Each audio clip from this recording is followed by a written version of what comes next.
and welcome to the MinnMax Show, a place about games, friends, getting better. My name is Ben Hansen. I'm joined by Jacob Geller. I'm allowed to talk about it. I'm joined by Kyle Hilliard. I've been invited to talk about it. And we're joined by Sephiroth, Jenna Garcia. Welcome. If you're an audio listener, I feel sorry for you right now. Check out the video version over there on youtube.com/MinnMax. Jenna Garcia, welcome to the show. Hello. Excited to be here. That my wig arrived in time. Honestly, Janet, I don't know if it's a compliment when somebody radically changes their look and it's like, you look really cool. Like, you look good. But you're... Right? But Okay, that's how I feel looking at Sephiroth, because honestly, like, I was having way too much fun wearing this yesterday. Just being like, you know, it's a good time. I had a moment where I logged in and I was like, is Alana Pierce a guest on this? Alana does have Sephiroth energy, yeah. In it's a vibe. It's a vibe and a haircut. Yeah. Hey, on this episode of the podcast, oh boy, we're going to be talking about Final Fantasy VII Rebirth. I believe it or not, I'm excited to talk about that game. Then we're going to be talking about, Jesus, this is a good episode, everybody. We're going to be talking about Elden Ring, Shadow of the Erdtree. They released that first gameplay trailer. We're going to be talking about the Nintendo Direct. Partner showcase, but Nintendo Direct nonetheless. We'll talk about all that fun stuff. And then we have Jeffum and Leo Vader joining the show. We're going to be talking about Balatro, the game that you might have heard of, you might not, but it's sweeping the world. Poker's back, everybody, like it's 2003 all over again. We got Chris Moneymaker joining us on the podcast to talk about Balatro. Then Helldivers 2, and then back after the show, we have some great questions from the community. It is alarming how many great questions we get on the podcast every single week. Like, we have that post up on Patreon. I think we're at 140 questions this week. Was the first time where I was like, all right, I'm starting to get a little bit scared of how many we are sorting through. But that just means it's better. We're pulling the best of the best for community questions. So no harm done. Okay. Are you all ready for this? Final Fantasy VII Rebirth. I'm not. Okay, so here's the thing. I'm so scared to talk about this game around Ben Hansen. I don't know what anybody else thinks about this. I really am going in completely blind as of the time of this recording for Final Fantasy VII Rebirth. Some friends have wanted to talk to me about it, and I've been frankly rude in me just being like, I don't want to say a single word about it until we're on a podcast. I don't want to hear what you think about it until we're on a podcast. Here's the thing, and I hope you all can please obey these rules. I want to be 10 out of 10 tight on spoiler stuff for this discussion about Rebirth, for my own sake, and I assume the community as well. So you know how, like, the trailers of this game show scenes and gameplay and story? Take all that out. Yes. Pretend you've never heard of Final Fantasy VII Rebirth, and then talk about it. There's going to be a lot to talk about beyond those little things. How would you know that, though? You know what I mean? Because I've played 11 and a half hours of this game, and I have over 16 pages of notes so far. Oh, so you have started playing. Yes. I thought maybe you were withholding for like... No. I'm at the second stopping point for the deepest dive. So we're talking about this in a multi-part game club discussion called The Deepest Dive. We'll get more into it later. But first discussion for The Deepest Dive is focusing on Cloud's Past. And the second discussion for the second week is covering the beginning of the game up through chapter 4 is the idea. So I'm at that. I'm near that stopping point. I'm in chapter 4 right now. I'm also in chapter 4. Ooh, okay, great. I think I might be in the same spot. And that's but the thing. I think Jacob maybe is way farther though. ahead, but like I've spent a lot of hours, and that's kind of what I want. I'm like, I don't have really anything to spoil if I wanted to. If you paid me to spoil it, I could tell you very little about the game. Interesting. Okay. And I'm 27 hours in. To get it out there, yes. I have finished it. Yes. Hey, congratulations. The credits of Final Fantasy VII Rebirth. Oh my God. This is such sorry, a wild Ben, there are time. credits. I'm sorry. Great. Humans worked on this. Okay, that's interesting. That implies that chapter 4 is pretty big if you're that deep into it, Jen, because I've been 100%ing up until this point. And chapter 2 is a beast, but yeah, I'm like 11 and a half hours in, just starting chapter 4. Okay. I mean, for me, I'll just get this ball rolling a little bit.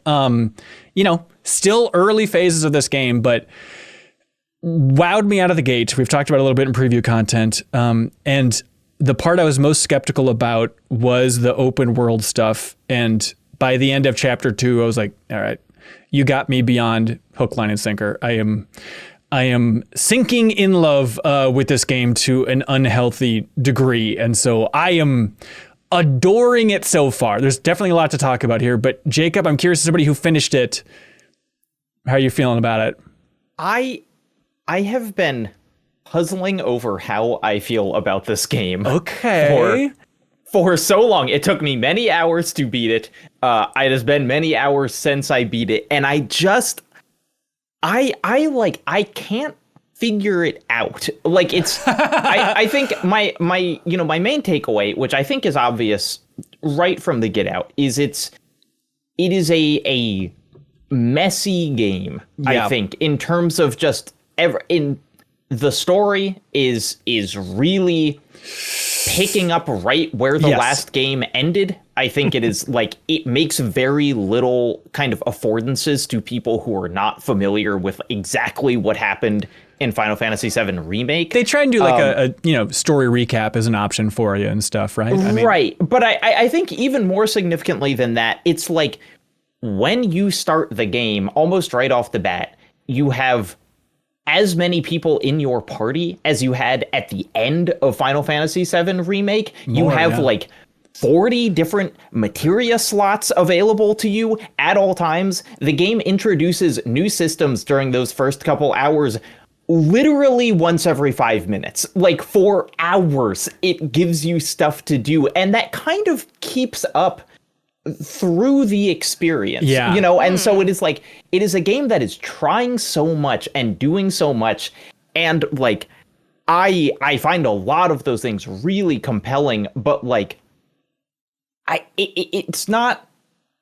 I think Remake is going to be the kind of like perfect focused, like, here's an idea that we're doing here with Final Fantasy VII Remake, and this feels like it is so many more ideas all kind of crammed into one game, and some of them just kind of don't work for me, that like, I can't decide what some of its parts is. That's interesting.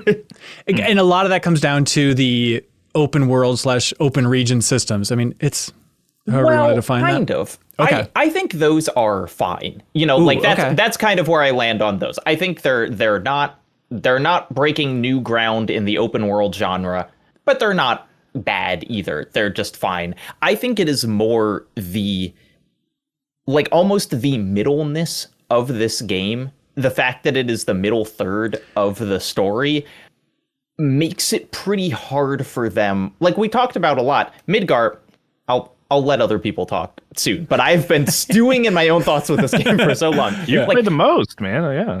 Midgar is such this perfect contained story. And for the first game to be like, here's Midgar, it's kind of like, even though that game, the end of Midgar is not the end of Final Fantasy VII, it feels like they go on a journey and they finish it. And here, I think the game really kind of struggles to draw that same kind of arc, because the story, just the beginning and end points are not as clearly defined. And so like the overall narrative that the game is telling, I struggled with, because I just kind of like, I don't feel that drive the same way that I did in Midgar necessarily.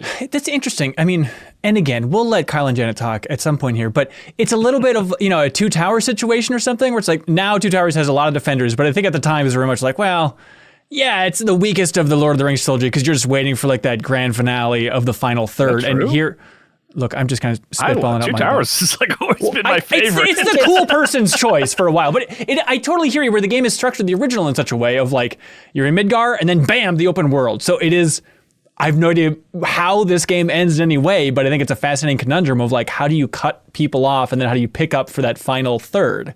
Yeah, and it's like, okay, Cloud had an arc in the first game where he starts off not caring and he ends caring. And then it's like, well, what do you do for this? Because you kind of want it to be an Empire Strikes Back or something. It's like the middle of the trilogy. But it's not. It's kind of the middle of a trilogy, and it's kind of the second third of a video game that was made 25 years ago. So like, wow. I find it fascinating, but I also find it really hard to just be like, this is great, in the same way that I felt wholeheartedly about Remake. Well, I have a question about that, like specifically because before records, like I didn't talk to very much about the game, but we did like Slack a few times, like you and I, Jacob, and same with Kyle. I talked to him briefly about some things. You all are slacking behind my back about Final Fantasy? This is outrageous. If you look at those threads, you'd be so mad at us. I really would. Like, why are you talking about this? I really would be furious.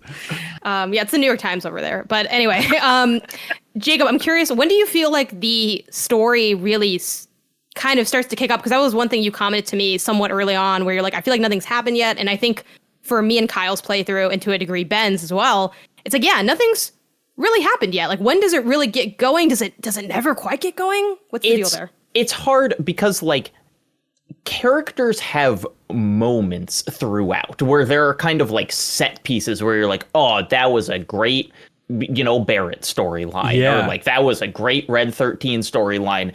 But trying to find the kind of connective tissue between those moments is something that I think the game really struggles with. And so like for a lot of the game, I was just kind of like, what are they trying to do? What are they trying to accomplish? And other than the broadest strokes of that, I think the game kind of has a hard time figuring out how to like give you that constant forward motivation outside of just like set pieces. So to answer your question, Janet, I kind of don't think it ever really finds it. That is such a wild thing to hear. I to hear like, when does the story get going? I know I'm in the bag for this stuff. It's my favorite game of all time. The original is and all this stuff. But it's like, I think it's such a smart idea to have open with Clouds Past, a compelling little 2-hour vignette story, right? Like here's why Sephiroth is a bad guy.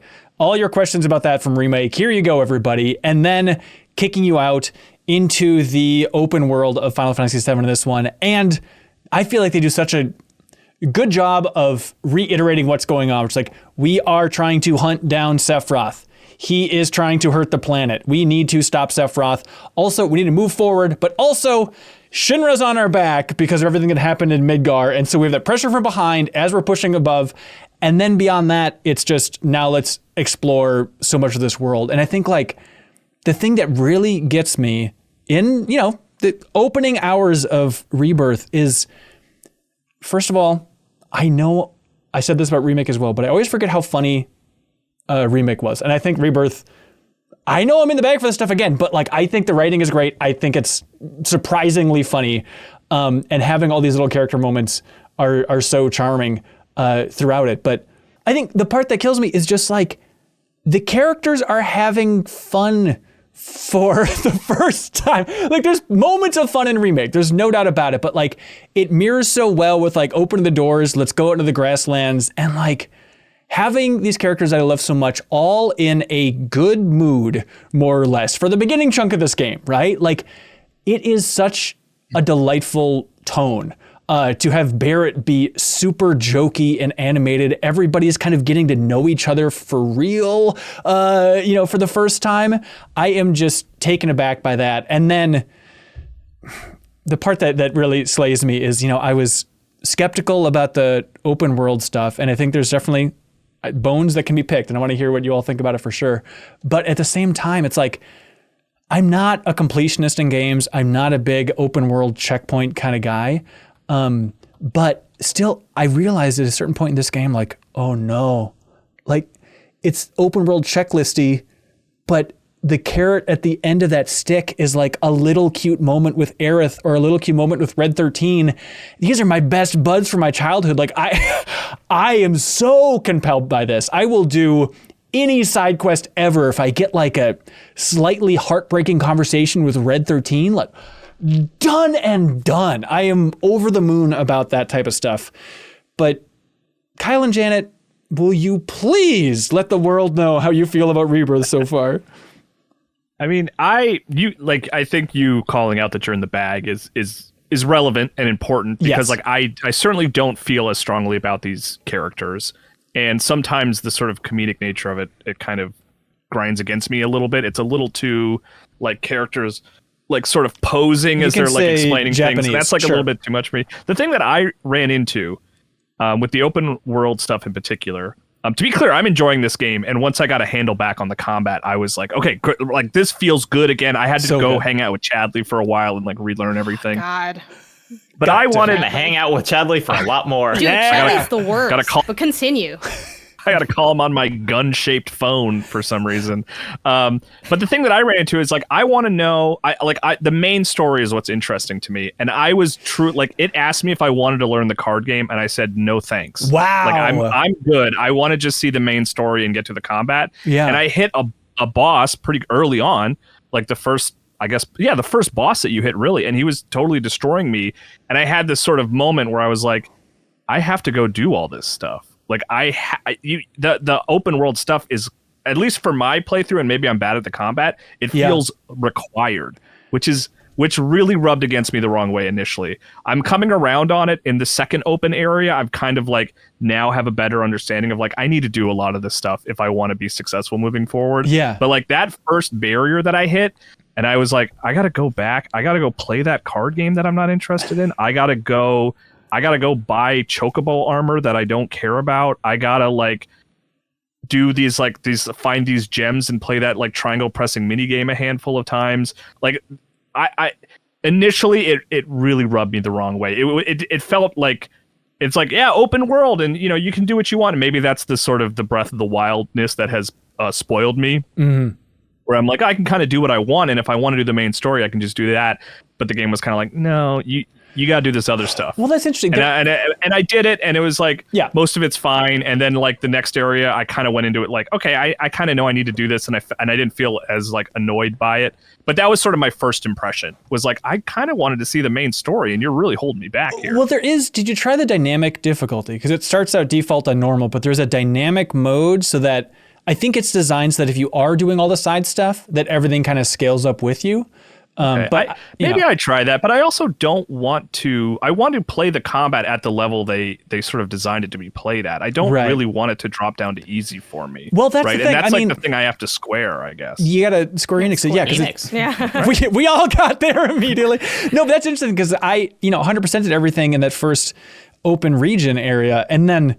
I mean, it's just been a cakewalk for me since, So Same. I think there's a dividing line, a fine line you got to find, I think. And maybe dynamic difficulty is that with secret. Chadley was ultimately more important than doing all the side quests and stuff. Because like going through all the tutorials and doing everything that he just really gave me a chance to sort of relearn the combat. But so that's where I'm at, like a little annoyed by the open world stuff, but like I want to keep going, and I'm in a similar position to Janet where like I kind of feel like nothing has happened for me yet. Like that's why I was so annoyed by the open world stuff, because I was like, I would like something to happen, please. I think this game is not going to be satisfying for people who want to mainline it, and I think that is both because it does require that you do a lot of side stuff. I did a lot of side stuff. I came close to 100%ing several regions on the map. I did a lot of the Chadley, combat things. I ended 2 levels higher than the suggested level for the last mission. Damn. And it was extremely challenging. Ooh, so it's like, okay. I almost feel like I did the minimum amount that you can do for the game. Right. And I did a lot. And if you're looking for those like sweet bits of story for the mainlining thing, I think that might also get a little frustrating because you'll keep waiting for things to happen and they kind of won't. Okay. That's what it's a very like slow rolled experience. Like but it's also a game that I think y'all kind of nailed it, where it lends itself to that, but it's also like restricted by that. It kind of handcuffs itself to being this like checklisty thing. I think structurally, I gotta admit, the open world is kind of basic. Like it's very like a couple towers, a couple crystal, like a couple battle things. That being said, though, I love it. I think this definitely finds a way to like I'm enjoying my time with the game, even though, narratively it's not like popping off. But frankly, I dislike the narrative of the first one so much that I'm like, at least I know who these people are. Step up to me. I'm like, okay. I'm like, yes, this is why she was a cowboy. It makes sense now. I'm putting it all together. So my bar is maybe kind of low, but I am kind of waiting for what really is what are the driving plot points. But yeah, I'm really enjoying the combat. The combat's incredible. It's funny because, we all have come at this from different angles. Like, Ben, you're like, I'll do I'll find any wagon wheel if I can just see Tifa for 2 more minutes. That's exactly how I feel. I'm trying to get that material. That's how I feel too, but for different reasons. Come on, guys. I feel like I could get there. You know what I mean? Like, I think maybe I just need to spend. Like, I do find with these kinds of games, because like the further I get into it, the more interested I am in pursuing that extra additional stuff. But it just, like I said, a bad first impression of like, I want to go to that icon that gives me a cool cutscene, and you're not letting me. Yeah. So, I want to open the random chest by the tree, even though I know design wise it's so dull. It's 2 but potions. I want to do but like I want it. This is a very lizard brain game, and I think if you're looking for maybe that deeper, intensive, intriguing quest lines, like you might be left wanting. It's interesting. I've been playing this for some time now since getting code. And meanwhile, like my partner next to me has been going through game after game, chasing the high that I already have. Because I'm like, he's like, oh man, you're playing this great game, and like I'm not. And that was true until he started Yakuza Like a Dragon. And I turned and I said, you're playing a better game than me. And I was like, damn, is this the salt you feel? Now that's a high bar for I think RPGs in general. But I bring that up to mention or to highlight the fact that as much fun as this game is, and as well tuned the combat is, perfectly, beautifully tuned. It does have aspects that do leave want. Like there are other games that do things better than this. It's not the best game ever made in every single aspect. Yeah, I mean, well, honestly though, I think that's kind of the conversation around this franchise is at that level. Like people talk about 7 is one of the greatest games. It's one of the most iconic. Like this is a game that everyone knows is going to be good. Someone on this very podcast was already calling either it or Like a Dragon the game of the year like 2 weeks ago. I mean, like these are correct. This is operating already at a high level out the gate. Like people don't even need to listen to this episode to know that it's a good game. It'd be shocking if it wasn't, right? So now we're getting to more of the granularity. I feel like. I feel like this conversation, and again, I'm sensitive to it, has been, it's a good game, but let's talk about everything that's middling about it. Where it's like, what? There's so much we're getting into. I mean, I think it's all working in tandem, right? Because there's things that I think are structurally not that interesting about the open world, but at the same time, it is compelling, right? Why is that? For you, it's the story stuff with the characters. For me, it's the materia. It's the like, you didn't like, I'm curious how you felt about the crafting, Ben, but for me, like, is the crafting that like interesting? Not necessarily, but like I love like grinding the levels, then I unlock a new bangle I can do, and then I can be even more powerful. Like for me, and again, different play styles, like I chase the power that I can get in it. Like, I don't mind learning it, getting good at it, but I also want to be super powerful. I want to be super efficient.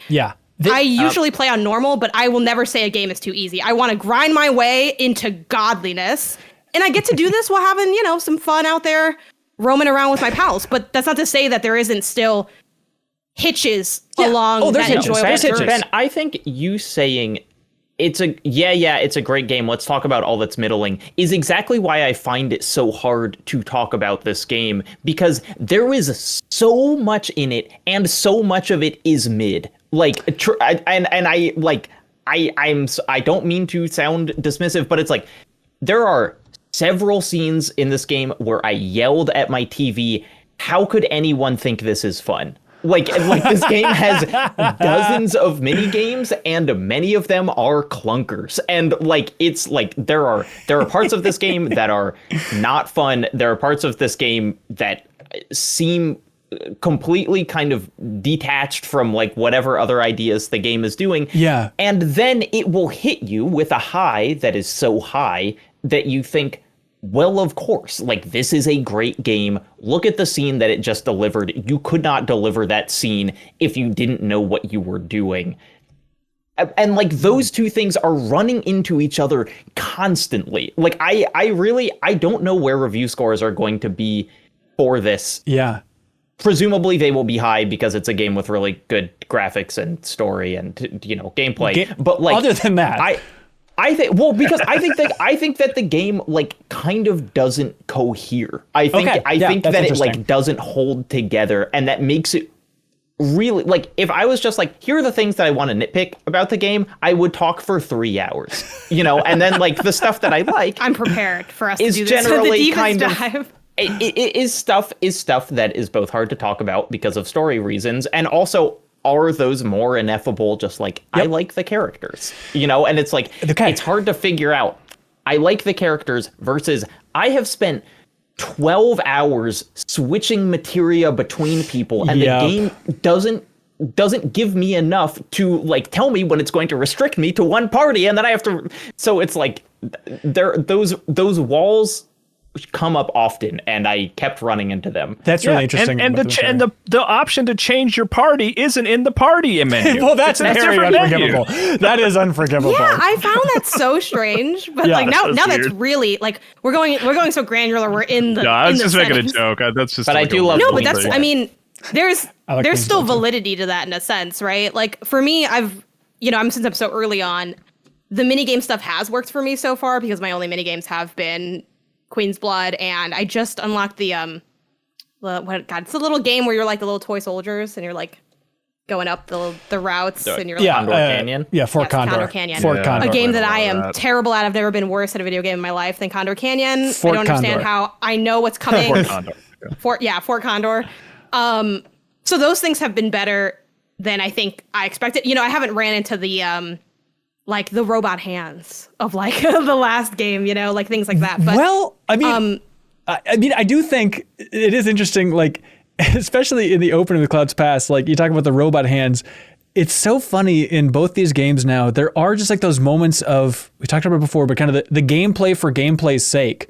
Of like, yeah, don't you want the giant Mako vacuum? Yeah. And it's like, I guess. Vacuum, or like, don't you I didn't like turning the wheel. Turning the crank for a while. Like there's so many like pushing the cart slowly. It's like, it changes up the pace. And I guess that's the point from the developers, but there's so many just those weird little moments of like, this isn't fun. But there's other moments, I guess I won't even get into so far, where it's like, yes, they know that this basic activity is fun and let me do it a whole lot in these mithril mines. You know exactly what I want to do in this environment. Yep. Yeah.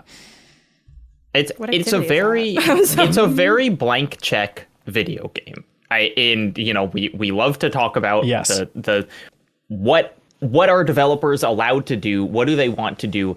This is a game where it feels like no one said no at any point in development. Like every idea is not just there. I was thinking about this versus Yakuza actually, which is like an interesting comparison where it's like Yakuza has some of the most personable writing I've ever seen in a video game. You know, I think it is a brilliant and charming game.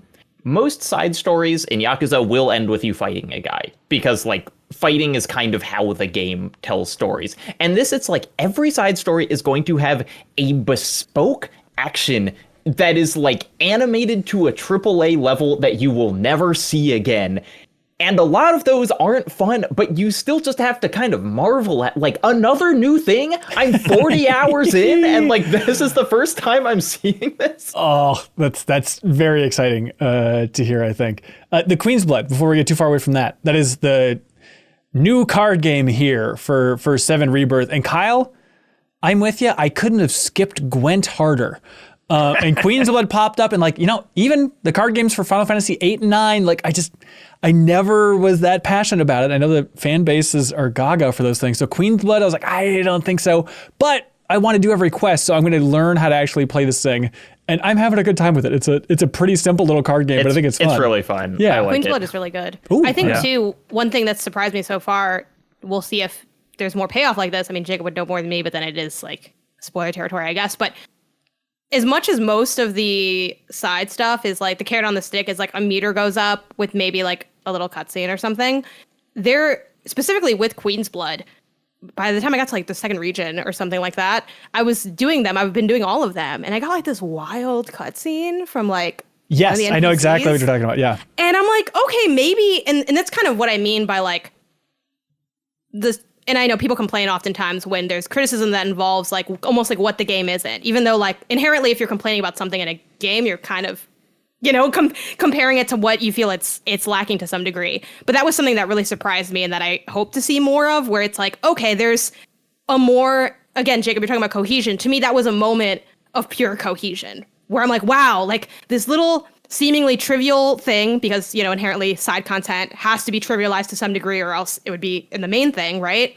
Like it had this cool narrative payoff and it made me feel more rewarded for what I've been doing, even though, again, I'm fine just chasing more bracelets, more materia, more money. and all of that stuff. But I'm like, oh man, like there's more to this world. Like this isn't just a place that's full of things for me to do. It's a place that people exist in the context of the overarching narrative you're telling me. Yes. And I don't think there's like enough of that stuff for me to be overly complimentary to the side content that is in this game. And this game feels like a lot of side content, I think, because the main content is so like, and now you're here, and it's kind of spread out so much. It's gotta be, yeah. It is a lot of sides. Like I've been wandering a forest for days and I am having fun doing it.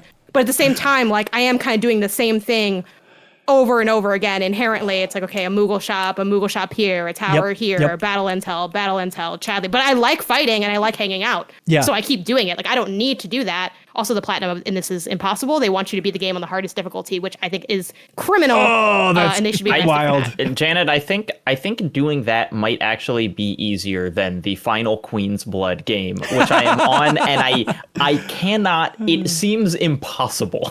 Like there are parts of this game where I've just been like, can't do it without a guide. There's no way. I just don't know how. That's fun. So I'm totally with you, Janet. Where like I'm not a big side quest kind of guy.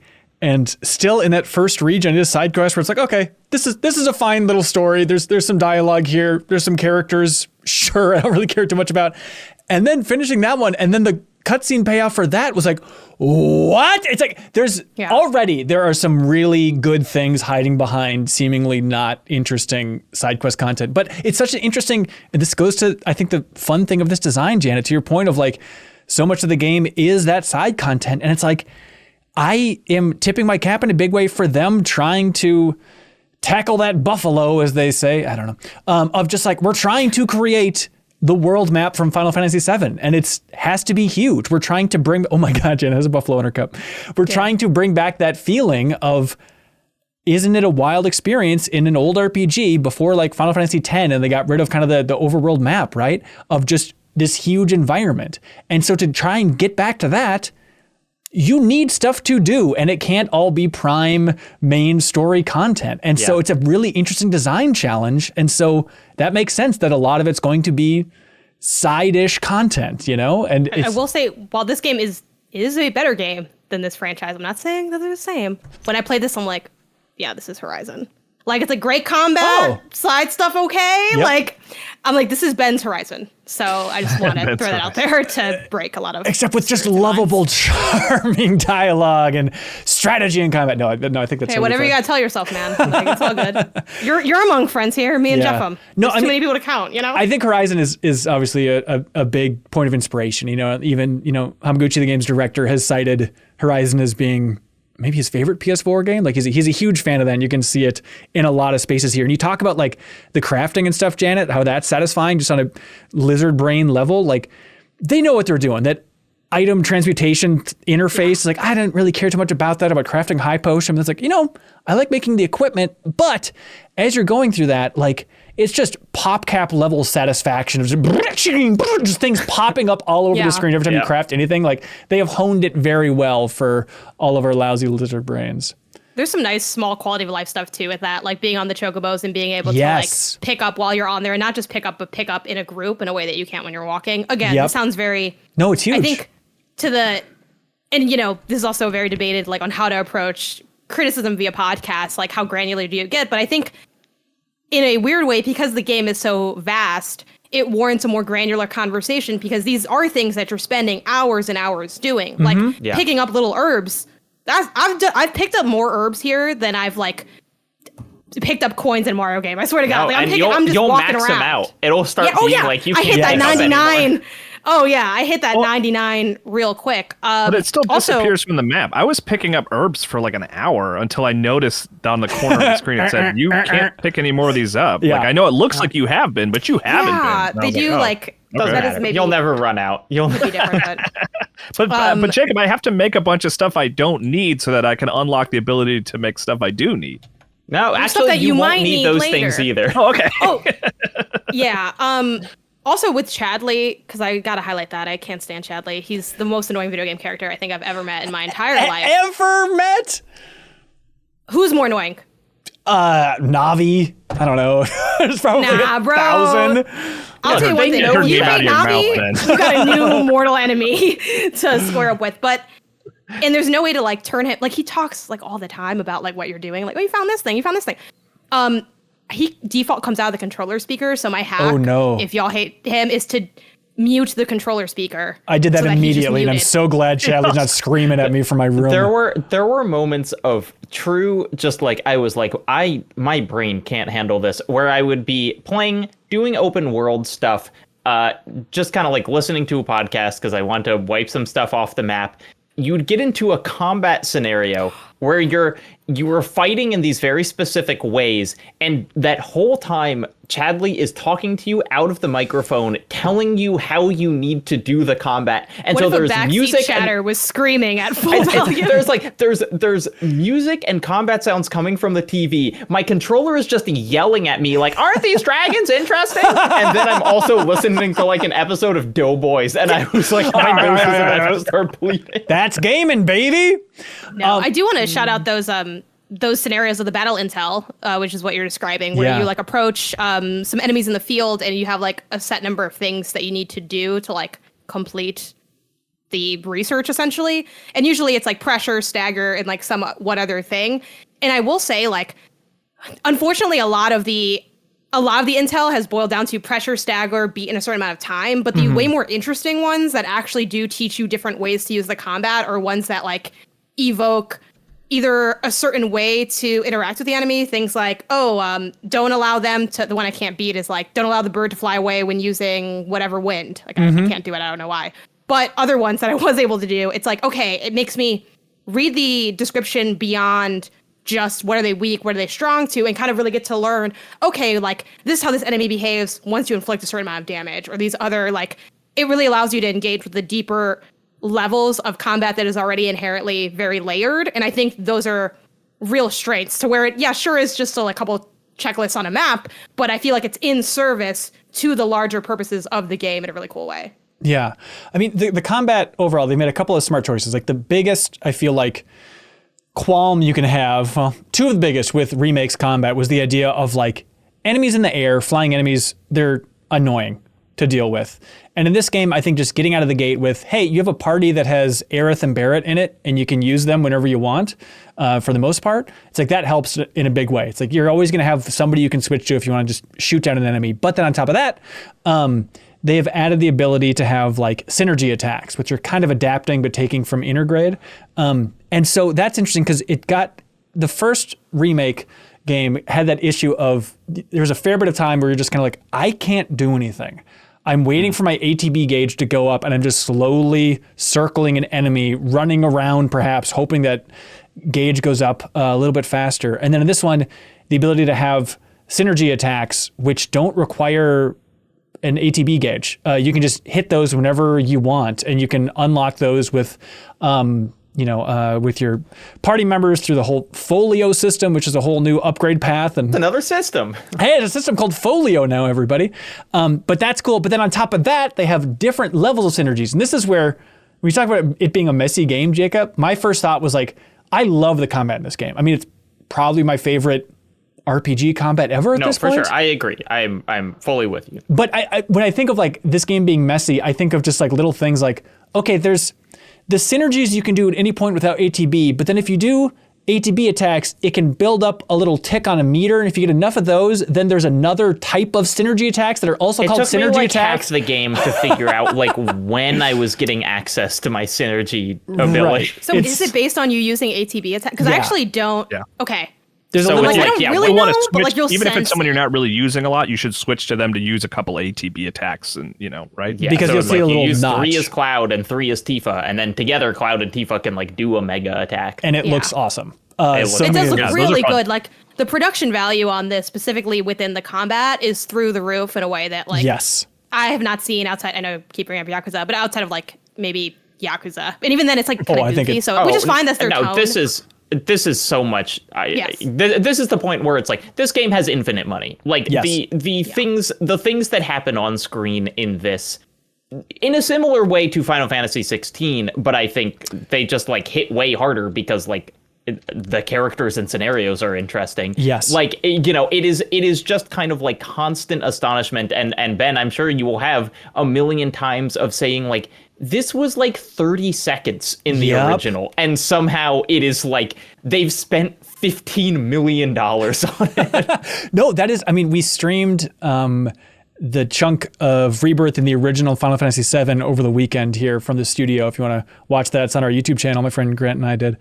And that's the wild thing of like, oh, this incredible moment from my childhood, one of my favorite sequences like Cosmo Canyon. Then you play through the original, it's like, it's a solid 15 minutes. And it's just like, what? And now it's like, I mean, that was the magical thing with Remake is, I mean, a character like Jessie had 7 lines of dialogue, and then in Remake, she's just like one of my favorite characters of the year. You know, it's like, how are they doing this? It's fascinating. And on the topic of, you know, the amount of production money and combat, like I love seeing Red 13 in combat. In Remake, he kind of fought alongside you, but you didn't get to directly control him. And now it's very cool. Right out of the gate here, you get access to Red 13.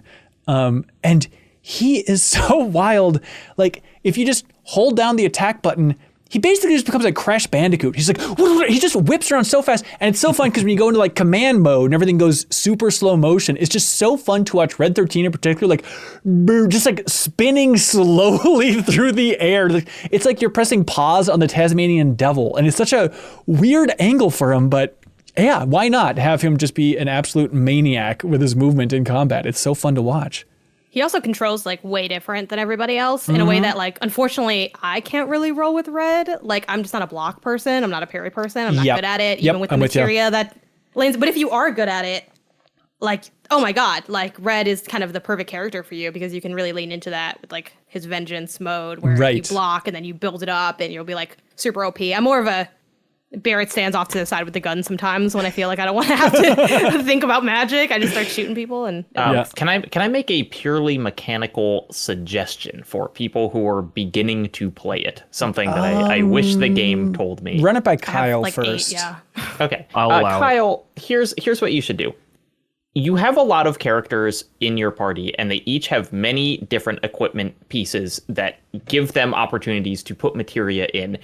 And it's kind of confusing what you should do because each individual materia levels up. And so what I thought is I should be switching these back and forth so that I'm always giving a character, you know, it's like if Tifa's in my party, she's going to have the HP up. And if Red 13's in my party and Tifa's not, I'm going to give Red 13 the HP No up. wonder you were in those menus for so long. Yeah. But it's like, but the thing is, there are materia that take the entire game to level up. And so it's like, well, what am I supposed to do? But yes, I came to the conclusion by the end that that is not what you are supposed to do. And instead, you should buy a bunch of materia from the vending machines, from Chadley, whatever. Give each people basically a loadout and then maybe switch, you know, the 1 or 2 good orbs between them. But like, I do think things like that, the game is not good at communicating and seems to kind of work against itself. Yeah, they're probably trying to limit the amount of tutorials they have popping up because it's not obnoxious, but there's, you know, hey, here's 3 pages of how to do this system, how to do this system. And if they're also giving you tips on top of that, like, oh, by the way, you should buy things in this order, not this order. I can understand why it's too much to get into, but it's definitely tempting. You know, I thought about that as well. It's like, is that going to be the way to go for just cycling through all these teammates now, which is so wild compared to Remake, where it's pretty set on who you're using at all times as you're going through it. And like, it is wild that, and it's, I understand why, but one of the big takeaways from Remake as well was like, God, I wish we could have like preset materia. Yeah. And you will wish that many times but it's so the course tough of the game. You should be swapping weapons at a decent clip to get the different abilities from all the weapons. And then if you're doing that, all the materia slots are going to be different. So you can't just like, I guess you could save materia to a weapon, but you're not going back to that weapon. Weapons? I just use the one that has the best stats. Weapons. Well, you can if you want to unlock the ability. There's a little meter that builds up. And those are, you know, it's like, the first Cloud Sword has like the pressured, like stagger you know, thing. But then you'll want to use a different weapon, but you'll want that pressured stab. So you should, you know. Yeah, and I just go up whatever numbers up. That's it. I might just throw the other thing away. Like, if we're telling you not to do that. The weapons are a little different. Like, they're not traditional RPG, right? Like, in the sense of like, oh, this hits 5 points harder. I should equip this one. They're usually just like magic's better, damage, physical damage is better. They don't. You should hang on to every weapon you get through the course of the game. You should not. Yeah, they make you. They don't let you sell it. Okay, that's what I thought. Oh, really? Are you sure it's not just the Buster Sword that you're trying to sell? I would think you'd be able to sell other weapons. I haven't tried yet. Maybe it's just the Buster Sword they won't let you sell. I don't think you can sell weapons. I think you can sell like the bangles and stuff. But even then, you shouldn't sell those because sometimes you can unlock upgrading them. And then you need the thing to upgrade it. So it's like, basically just don't sell anything. Don't sell anything.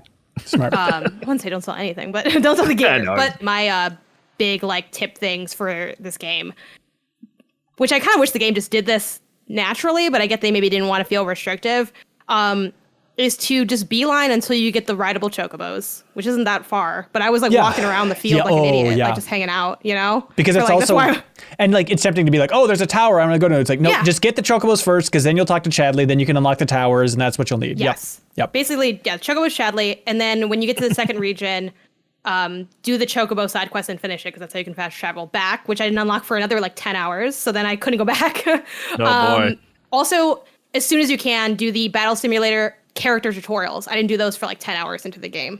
They like teach you how to like use the characters better, and that's how I learned how to play with Red, even though I'm not good at it, so I don't do it. If we kind of remember how to play Remake, should I be doing those? I only did one and was like, meh, do I need to do all these? I would do them just to do it. It helped me tremendously. I think it's, and you get like level up rewards and stuff. There were some also it's like, you know, you can do the one for Red because you couldn't play him. That's probably right. Yeah. I think they're so worth doing. Like, it definitely is a game that if you played Remake, especially if you played it, honestly, I played it when it came out and I still retained all the information and I never touched the DLC. Like, it's very easy to pick up and get into. It's just, I'm just a little surprised that like that's not more gestured at, because I'm like, oh, I would have done these when they like more mattered, but instead I played for like 10 hours on my own. They're like, you only have 2 abilities with Cloud, so we're just talking about these 2. I'm like, I got like 13 abilities with Cloud, but I guess you should have listened. Like you should have listened to Chadley more. He would tell you everything you didn't know, but you were tuning him out, and you tune out Chadley. I didn't learn how to mute him until like 26 hours in. I'm 1 hour Chadley free, and it's great. Whereas I boost her audio up because I want to hear more from her overall throughout this whole thing. Yeah, and then Chadley's friend, like, what is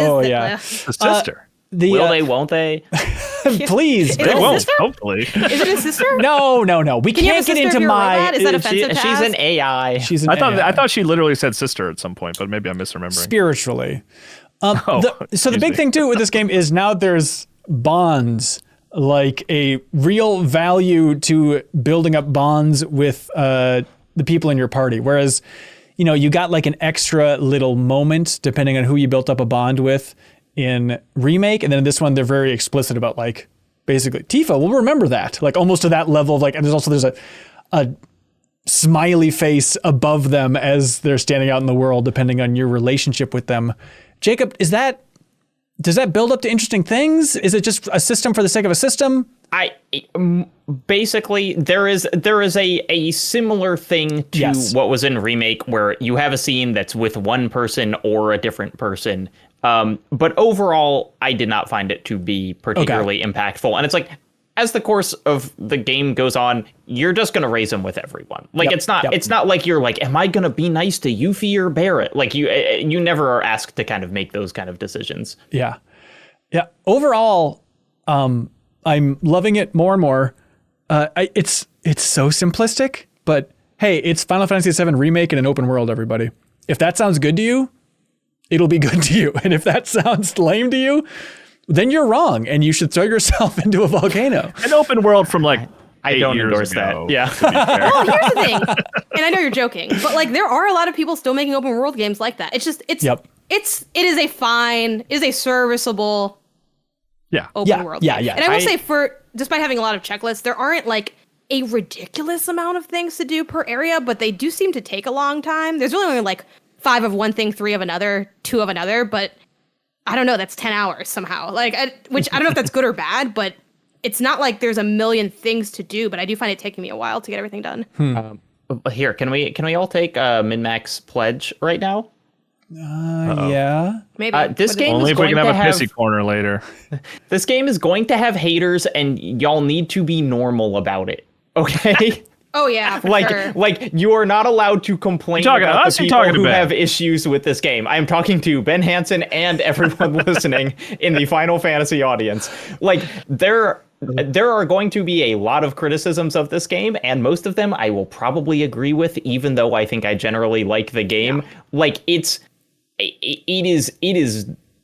is a game that deserves to be talked about in its good and bad parts, and we will be doing the conversation a disservice if we don't let people talk about the bad parts. Yep. I agree. I think also, much like Remake, the first one, this is a game where people are approaching, and this is honestly just me, it's like a subtweet to myself, but people are approaching this that don't have that nostalgia. So for me, like, and I get that there's validity on both sides. Like, it's great that we can have, Ben here to be like, oh, this was 10 minutes when I was 7. I don't know how old you were, right? And now it's like 32 minutes or whatever. I don't know, whatever, right? For me, that's talk about growth. It's just a game. Like, it is a game the way, like, every other game that came out this year was a game that I picked up for the first time and played as a grown adult who has played a lot of other games. Yep. So, and that's also an aspect too that's, I think, interesting. And then what's going to be cool about this one, again, I don't know anything about what's before, what's after, and I'm so early that nothing significant has happened. But what's kind of exciting and unique to Remake the franchise is there's almost now going to be a convergence of like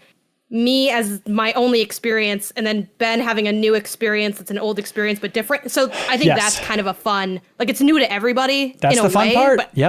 But ultimately it is newer to people who have not played it, and they will see it maybe a little bit less favorably in that sense because you see it as just a regular game that doesn't have any of the other stuff. No, and you're talking about the different perspectives on this. I mean, it's fascinating where it's like, yeah, Red 13 is my childhood best friend, but my childhood best friend wasn't medium level interest open world side quests. So it's like, I think the criticism for this game is completely fair. If you say that also, he's Tifa a dog? sucks, he was a cat. They make that reference. Who knows what he is, Janet? He's a little bit of everything. But just... Now, look, if you love people saying, hey, can your dog come in with you? And Red 13 growling, you're going to love this game. Yeah, and I do love that. We should talk about, in terms of fair to criticize, there's a patch going out before the game comes out. But I thought, well, there's no way I'm not running this in performance mode. And then I just bumped it up to 16 and was like, woof. All right, this resolution's looking real low. And so I went back to fidelity, and I never thought I would do that. And maybe the patch is fixing it, but I'm curious if you all have thoughts on just like the technical aspects here. Oh, you said performance looked bad? Ugly. Performance looked bad, yeah. Oh, I guess I didn't even like compare. I just, like, before I even started the game, I went to performance mode. Oh, interesting. Go to the other one. I dare you. Yeah. No, I agree. Do you dare me? It's like do it and tell me that it's not better. I'm just curious. Like maybe you're like, it is. All right. The cutscenes don't run in performance mode. Like, when you're watching the cutscenes, they're good. And I find this combat too chaotic to not play in 60. I did play it with performance the whole time. I do think that the characters look a little weird, like from a distance or whatever. But like, it's just like, this is an action game for me, and I need to play those at a high frame rate. Yeah, totally. I'm not Digital Foundry, which I think people already knew that a long time ago. You're not. But you're Sephiroth. When I changed it to I thought my console was default to performance, but whatever. It was on fidelity mode, and when I changed it, everything in the background looked really blurry to me, and I'm like, that looks weird. So I have it just on fidelity now, and while the combat is this is a very combat game, and combat's the number one thing I like about this game, I think it's because like I play this game in slow motion and no one else does. I've seen other people play it and they play a different game than me. I'm like in the command menu, everything's moving in slow motion. I'm reading that menu like it's the first thing I've ever read in my life. Like, and I also, another weird thing about how I play, I never command characters. I switch to them when I do anything with them. Yeah. I don't command them to do anything. No, I don't either. So it's just, I basically just move in slow. That's why I'm 27 hours into the game. I've done 3 battles. I move in slow motion. Like, this is a turn-based game for me, even though I don't have it in turn-based mode. And this is interesting because it's like, I play this game in more or less real time. Like, I assign everyone like a character shortcut. Like, Tifa is like one of the best feeling action game characters around. And when you put all of her stuff just on the shortcuts and you don't need to stop the game at all, it feels like you're playing a fighting game. It rules. Lean on that L1 option. Yeah, so sweet. Well, hey, the game is out February 29th. Believe it or not, I have a lot more to say about it, and that's why we're doing the deepest dive, everybody. We're doing a 5-part game club discussion to break this game down, to give it the discussion it deserves. So the way this works is going to be myself, my old friends who got into this game back in school with me, so Ronnie and Grant, and then we're going to be joined by Ross, the Star Wars Guy Fund, who is on the deepest dive for Indiana Jones and the Fate of Atlantis, and a bunch of our Max spoilers stuff, but he's a big RPG guy. I don't know if he's a big 7 guy, but he's going to be joining us as well from the MinnMax studio. And the thing is, we are kicking off the deepest dive on Rebirth sooner than you think. We're starting it before the game comes out, but hear me out, because the first episode is going to be based on the demo, is going to be based on Clouds Past. We're going to be talking all about Clouds Past, which is the free demo on PS5. There's also the Junon area they added. Yeah, they call it Junon, right? I can never figure out the pronunciations of these things. But they added that area. We're not covering that in the first episode. We're just talking about Clouds Past for episode 1, and we're going to be collecting your comments on Patreon on February 25th. So if you support MinnMax at any tier, even that $2 tier on Patreon, you're not only supporting an unreasonably long discussion about Final Fantasy VII Rebirth, but you can submit comments for us to read, sharing your thoughts on Clouds Past based on the demo, and we're going to be collecting those again on February 25th. And then the following week, we're going to be covering everything in the game, including the rest of Chapter 1. We're going to be covering everything else in the game up through Chapter 4, and we'll be collecting those comments on Sunday, March 3rd. And then we're going to be rolling throughout March and into the first week of April. We're taking a break in the middle of March. There's a schedule on our Patreon, but this is a great time to jump in if you want to help celebrate the launch of Final Fantasy VII Rebirth and really dive into the weeds on everything here beyond what any spoiler cast could possibly do. This is our main thing, everybody. So thank you for making this funky format possible. Patreon.com/MinnMax with 2 N's. Jump in, submit a comment, and help contribute to the best, most thorough discussion about Rebirth on the internet.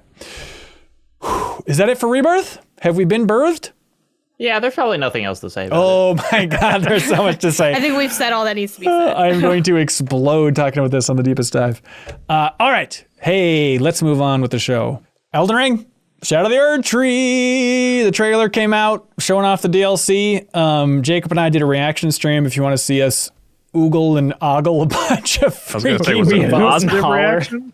It was positive, yeah. It's a lot. Were you also like, oh my like, God, what is happening with that lion's head? Jesus Christ. Oh, I love that dude who looks like he's pulling his own ribs out of the top of his head. So good. I bet it feels really good to pull your ribs out the top of your head, though. It's like cracking your back, I think. God. Okay, they released a trailer for the Elden Ring DLC, which is, we also just learned, is coming June 21st, 2024 for 40 bones. $40. Not standalone. Which I was at this point, I was like, there's a lot here. It's $40 and they're releasing a collector's edition. Is this thing standalone? It's like, no, you still need the base game to access it. Yeah, because you're just going to a new region. Jacob, during the reaction stream, you had a lot of questions about like, what is this? How is this structured? How's this going to work? Did you find the answers you were looking for? Not really. Basically, here is my fear, I guess, is like, I really want to play this DLC. I love Elden Ring. My first playthrough of Elden Ring was like 80 hours, and so even if this is like not end game, even if it's just kind of like middle leveled character, I'm worried about like how much time I will have to spend doing a new playthrough of Elden Ring before I'm even like skilled enough to approach it. But that being said, I am so excited for this thing. I think it is going to be the size of a full game. Yeah, and I can't wait. Yeah, it's already been discussed, the size of it. I don't know if you have that offhand, Ben. Yeah, Eurogamer did an interview, and Miyazaki said that it's their biggest expansion ever. He said it's technically over 10 new boss fights, 8 new weapon categories. In terms of Eurogamer highlights from this interview, they also said George R. R. Martin was not involved in the creation of this new area, which we'll get into here. Wait, I thought that's not what it said. Or they said they're still working from his lore. But they just like he gave them a piece of the story that they didn't put in the main game that they're putting here. Oh, interesting. Okay, maybe that bullet point was way off then for what I was reading here. And then also a goal is to have it be a little more seamless between the worlds and the dungeons, which I'm really curious what that's going to actually be like. Space-wise, IGN also had an interview where it was said that it takes the same space as the lands between. Well, that's like that area. I mean, no, that's I think the entire they said Limgrave. Right? Because the lands between is... That's the whole world. Oh, Limgrave, I think. Yeah. Sorry, oh, interesting. Okay, yeah. So they also in the official Which I don't know what that means. I've never played this game. It's like, it's kind of the opening area, but it's a big area. And then they also said, like, they're making it denser. And Elden Ring feels pretty dang dense, but like even more stuff kind of layered on top of each other. Yeah, so you're going to the Land of Shadow, which is a completely new world from Elden Ring, is the way Bandai Namco puts it. And players can seamlessly travel back and forth between its vast maps, interspersed with diverse situations and meticulous dungeons where menacing enemies roam. Believe it or not, menacing enemies will roam around in this thing. Okay, so Jacob, as probably the biggest Elden Ring fan amongst everybody here, what popped for you in this trailer? Just like, From Software's legacy of DLCs for their Souls games is unimpeachable. You know, like almost every Souls game, the best part of the game is in the DLC. Dark Souls 1 through 3, Bloodborne, etc. And so, like, you know, usually what it means is like they really get the mechanics, they understand the world they're building. Now they can just kind of go bananas with their world design and with the bosses. And like, that's what it looked like here. You know, honestly, it looked like more Elden Ring. But guess what? That game is a 10 out of 10. So like that's what makes me excited. Yeah, just the variety of the bosses are like, okay, now here's an even bigger fire giant you're going to be going up against. Here's a weird skeleton with a spooky little face on like a melting horse. And then Kyle, that freaking lion guy, that design is the most captivating enemy I think I've seen in all of Elden Ring at this point. Just kind of like lion head, but weird slinky cloth, like there's so much going on in his body you can't understand. It was like the clock rotation of the head that just like made me go like, oh my god, that looks horrifying. I can't wait to just have an excuse to be back in this creepy place. Yeah. Hippo porcupines, all your friends are here.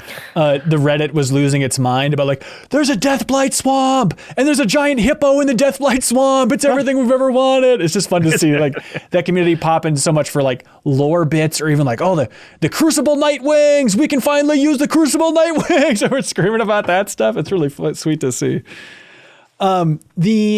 How much do you care about the lore of Elden Ring, Jacob? Like, do you care about like the context for like how you're getting here and what you're doing in this world? No, I care about the like the kind of world building tone. Yeah. I think it's cool that like this version of the Erdtree looks like weird and kind of shadowy, and they're like big cloths kind of hanging from it or something. I'm not I'll let VodiVidya and those other YouTubers kind of make the lore videos explaining everything. I'm more of kind of like a vibes as story Souls guy, but like I like how the vibes here are changed from the main map. Yeah. And so the technical lore here is guided by Empyrean Miquella. Players are beckoned to the Land of Shadow, a place obscured by the Erdtree where the goddess Marika first set foot. In these strange new lands, players discover the dark secrets of the world as they meet others who follow in Miquella's footsteps with ulterior motives. I love Elden Ring. I also am scared of Elden Ring, and I'm scared of going back to it if I'm being honest. And so Miyazaki messaging that like the difficulty is going to be on par with the endgame Elden Ring content, which I never even tried to fight Millennia. And so if everything's on her level, there's a part of me that's like, I think I just got to bow out for this.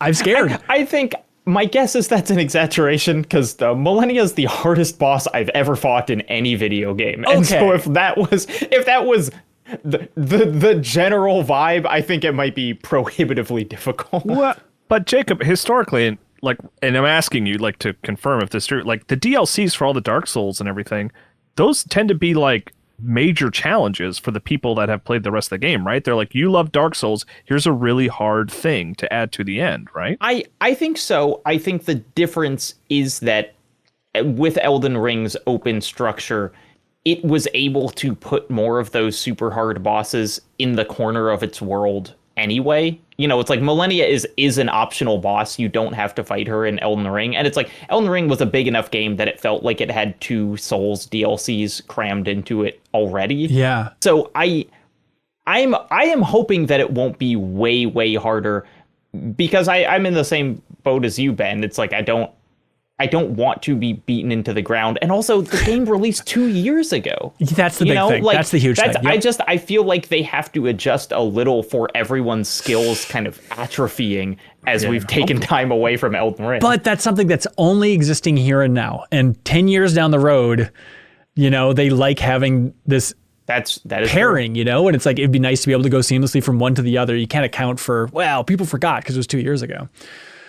But I mean, that 2 years thing you talked about in the reaction video, I mean, that is a huge amount of time for a team as tight as From Software. Like they had time to put a lot of stuff into this DLC, and some people are bristling at the $40 price tag. It's like, I would be surprised if people are disappointed by the scope of this thing by the time it comes out. I think this is going to consume the world in June. I mean, I think everyone's going to be losing their minds about Elden Ring again. I'm sure it's going to be on a lot of top 10s at the end of the year. I mean, this just seems primed for conquering the world once again here, which is fun to see. Yeah, I mean, I'm excited for it, but I hope it's not too brutal. I am scared of that. That's like my big fear. You should be. You know what's not brutal?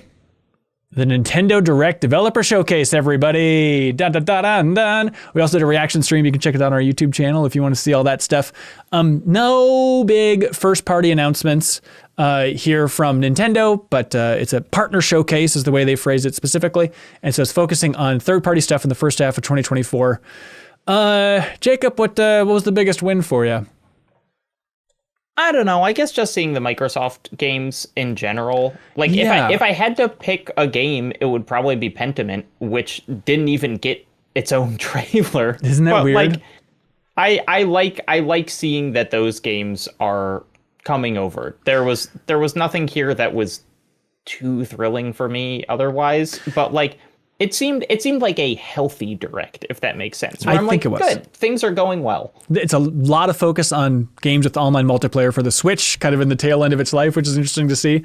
Sorry, Star Wars Battlefront 2. Oh, answer... That's it. The answer was, Star Wars Battlefront 1 and 2. They're bundling them up and calling them the Battlefront Classic Edition. It's coming on other systems as well, but it's cool to have Battlefront back, 64-player online for playing all this stuff, which is sweet. It's coming out March 14th, so very damn soon. Kyle, are you a Battlefront guy? Nope. Well, it's not too late. Nobody's perfect. But there was something that I was surprised and excited about, which I imagine, Ben, you're in the same boat, which is Epic Mickey. Yeah, that was the biggest one for me. So is that game good? It's because I played Epic Mickey 2, and it was the power of 2. I tried it, and I didn't like it. No, it's my family went to Disney last year, so I was like sort of Disney on the brain, and I went over to my brother's place, and he had Epic Mickey, and I actually grabbed it from him. Yes, with fully intending to play it just to like revisit it because I was just in a Disney mindset. So I was now I'm just gonna wait for the Switch version, but like I was excited and happy and surprised to see that because like that's a game that like I've never finished it. I've always wanted to like it more than I actually do, and I hope that the Switch version brings it up to where I want it to be. It's almost like it's not a great game, Janet. I only played a couple hours on Wii, and I was like, all right, but there's never been a game that I wanted. But there's never been a game that I wanted to like more. I don't know if I need another Recore though. I don't know. It seems dangerous. It's a more interesting game than Recore. Like I was so compelled by the build up to the release of Epic Mickey, of Warren Spector talking a big game about like imagine a Mickey Mouse game, but there's consequences for your actions in the world, and like the idea of taking all these rejected Walt Disney ideas and piecing them together into this forgotten world. Like it's the greatest premise and the greatest pitch for somebody with my animation taste. Okay. This sort of character, I don't know, trademark of it all, of like Oswald coming back as a result of that game. Like, yes, it's sort of history to Disney is weirdly important as well, which I they enjoy traded about it. Kind of like canon in the sort of animation history. It's a weird thing. It's super weird. Is it a puzzle platformer or just a platformer? Action adventure platformer, maybe the best way to put it. It's kind of a confusing thing, but more platformer than puzzle, I think. I think you happen to be solving some light puzzles. Okay, let's just call it now. When this drops, that's what the episode is that week. We all just go ham on this Epic Mickey thing. Look, I don't want to promise anything, Janet, but depends on when it comes out. They just say 2024, and if there's a gap in our schedule, I think it's a perfect Deepest Dive candidate because I think it's going to be. Oh my gosh, the Deepest Dive. That's scary. I know it's scary, but I'm tempted. So it's not just going to be on Switch. This also releasing on PC and other consoles. I'm like, I would love to see Epic Mickey running on a high-end PC. Let's How long this is thing. it? It's not that long, I imagine. It's for everything. It said it was 25 hours. I just looked it up earlier, but that's for 100%ing it. But it's probably one of those games. 100%. Why am I even? No. It's longer than you think it's going to be. But they said it's a faithful remake here, and I'm so curious about it. So Epic Mickey rebrushes that whole thing. But Jacob, here's the other thing you could do. Just go look at the concept art. That will be more thrilling than playing the game. So, but Game Informer cover is so good. But would it be more thrilling than talking about it, Jacob, in the best, most thorough discussion? Concept art. I'll do it. The deepest dive on the concept art of Epic Mickey. That sounds great, actually. But you glossed over it briefly, Jacob, but it does seem like the biggest thing that I know everyone in the world, in the gaming world, is sick of talking about this, but it is a notable thing we should acknowledge that these Microsoft games are releasing on the Nintendo Switch, right? That Pentiment's coming out here, that Grounded from Obsidian, the survival Honey, I Shrunk the Kids game, that is going to be releasing on Switch, and surprisingly soon. It's coming out April 16th. But yeah, it is funny to see this backlash to the hype and hysteria around that Xbox thing, where it's like, no, this is still a wild thing that's happening, is having Microsoft releasing these games on other platforms. I know that you were beaten into the ground by 400 YouTube videos saying it was the end of Xbox overall, but we can talk about this being a strange moment in Microsoft's history and the gaming industry overall, because then also, as Janet mentioned before we started, there was also the quick announcement on Wednesday as well that Hi-Fi Rush not coming to Switch after all. But it is coming to the PS5. I don't think that's surprising. That game couldn't run on Switch. I think the image was fake. Someone put the Nintendo Switch logo on it. How is it not coming to Switch? Yeah. Or maybe who could do that? I've heard that maybe surely they can't have a Canva account. I heard it was in development for the Switch, and then maybe it wasn't quite technically up to snuff. So maybe it's one of those things that they pivoted once they realized that technically it wasn't going to run that well. But it's coming to PS5, yeah. And then Sea of Thieves is coming to PS5 on April 30th as well. Which in the little video, it's one of those dorky game history things, but it got me, where somebody from Rare pointed out, they're like, yeah, this is notable because it's the first time in our 40-year history that Rare is releasing a game on the PlayStation. It's like, oh yeah, that is such a weird thing to think about, but yeah, that's totally true. Let's see. Penny's Big Breakaway is probably the other biggie here. That platformer from the developers of Sonic Mania and Private Division is publishing it. But that is out now. We'll be talking about it next week on the podcast a little bit more. But that's kind of the 3D platformer that's very cute and colorful and all that stuff. And then, Kyle, did you see this stuff about the Japanese Nintendo Direct? I saw the one thing. And that is, of course, that Endless Ocean Luminous is also being released in Japan. I missed that. No, that was the end of the normal Direct. They're making a new Endless Ocean, which is pretty sweet. But the big thing in the Japanese Direct was that Mother 3 is coming to Nintendo Switch Online, but only in Japan. What do you think? And you just played Mother 3 not too long ago, right, Kyle? Yeah, I didn't finish it though. Oh, really?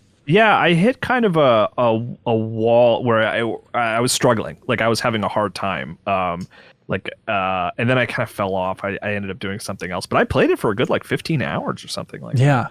Yeah. So that's the thing is, Jacob and I were talking about in the reaction stream of what does this confirm? What do we know now that we didn't know before, that Nintendo is willing to release Mother 3 in Japan on Nintendo Switch Online? It's just coming down to the cost of the localization, and that's what's holding them back, because now it's like, well, they're signing off on the content, because a lot of people are like, oh, there's some iffy stuff in Mother 3, but if they're releasing it in Japan, they must be A-okay with that. So now at this point, it's just cost of localization, I suppose, or they don't think there's enough interest, I guess. I mean, that fan group localized it and said Nintendo could have it for free. I don't know why they don't just grab that up. It's such a wild thing.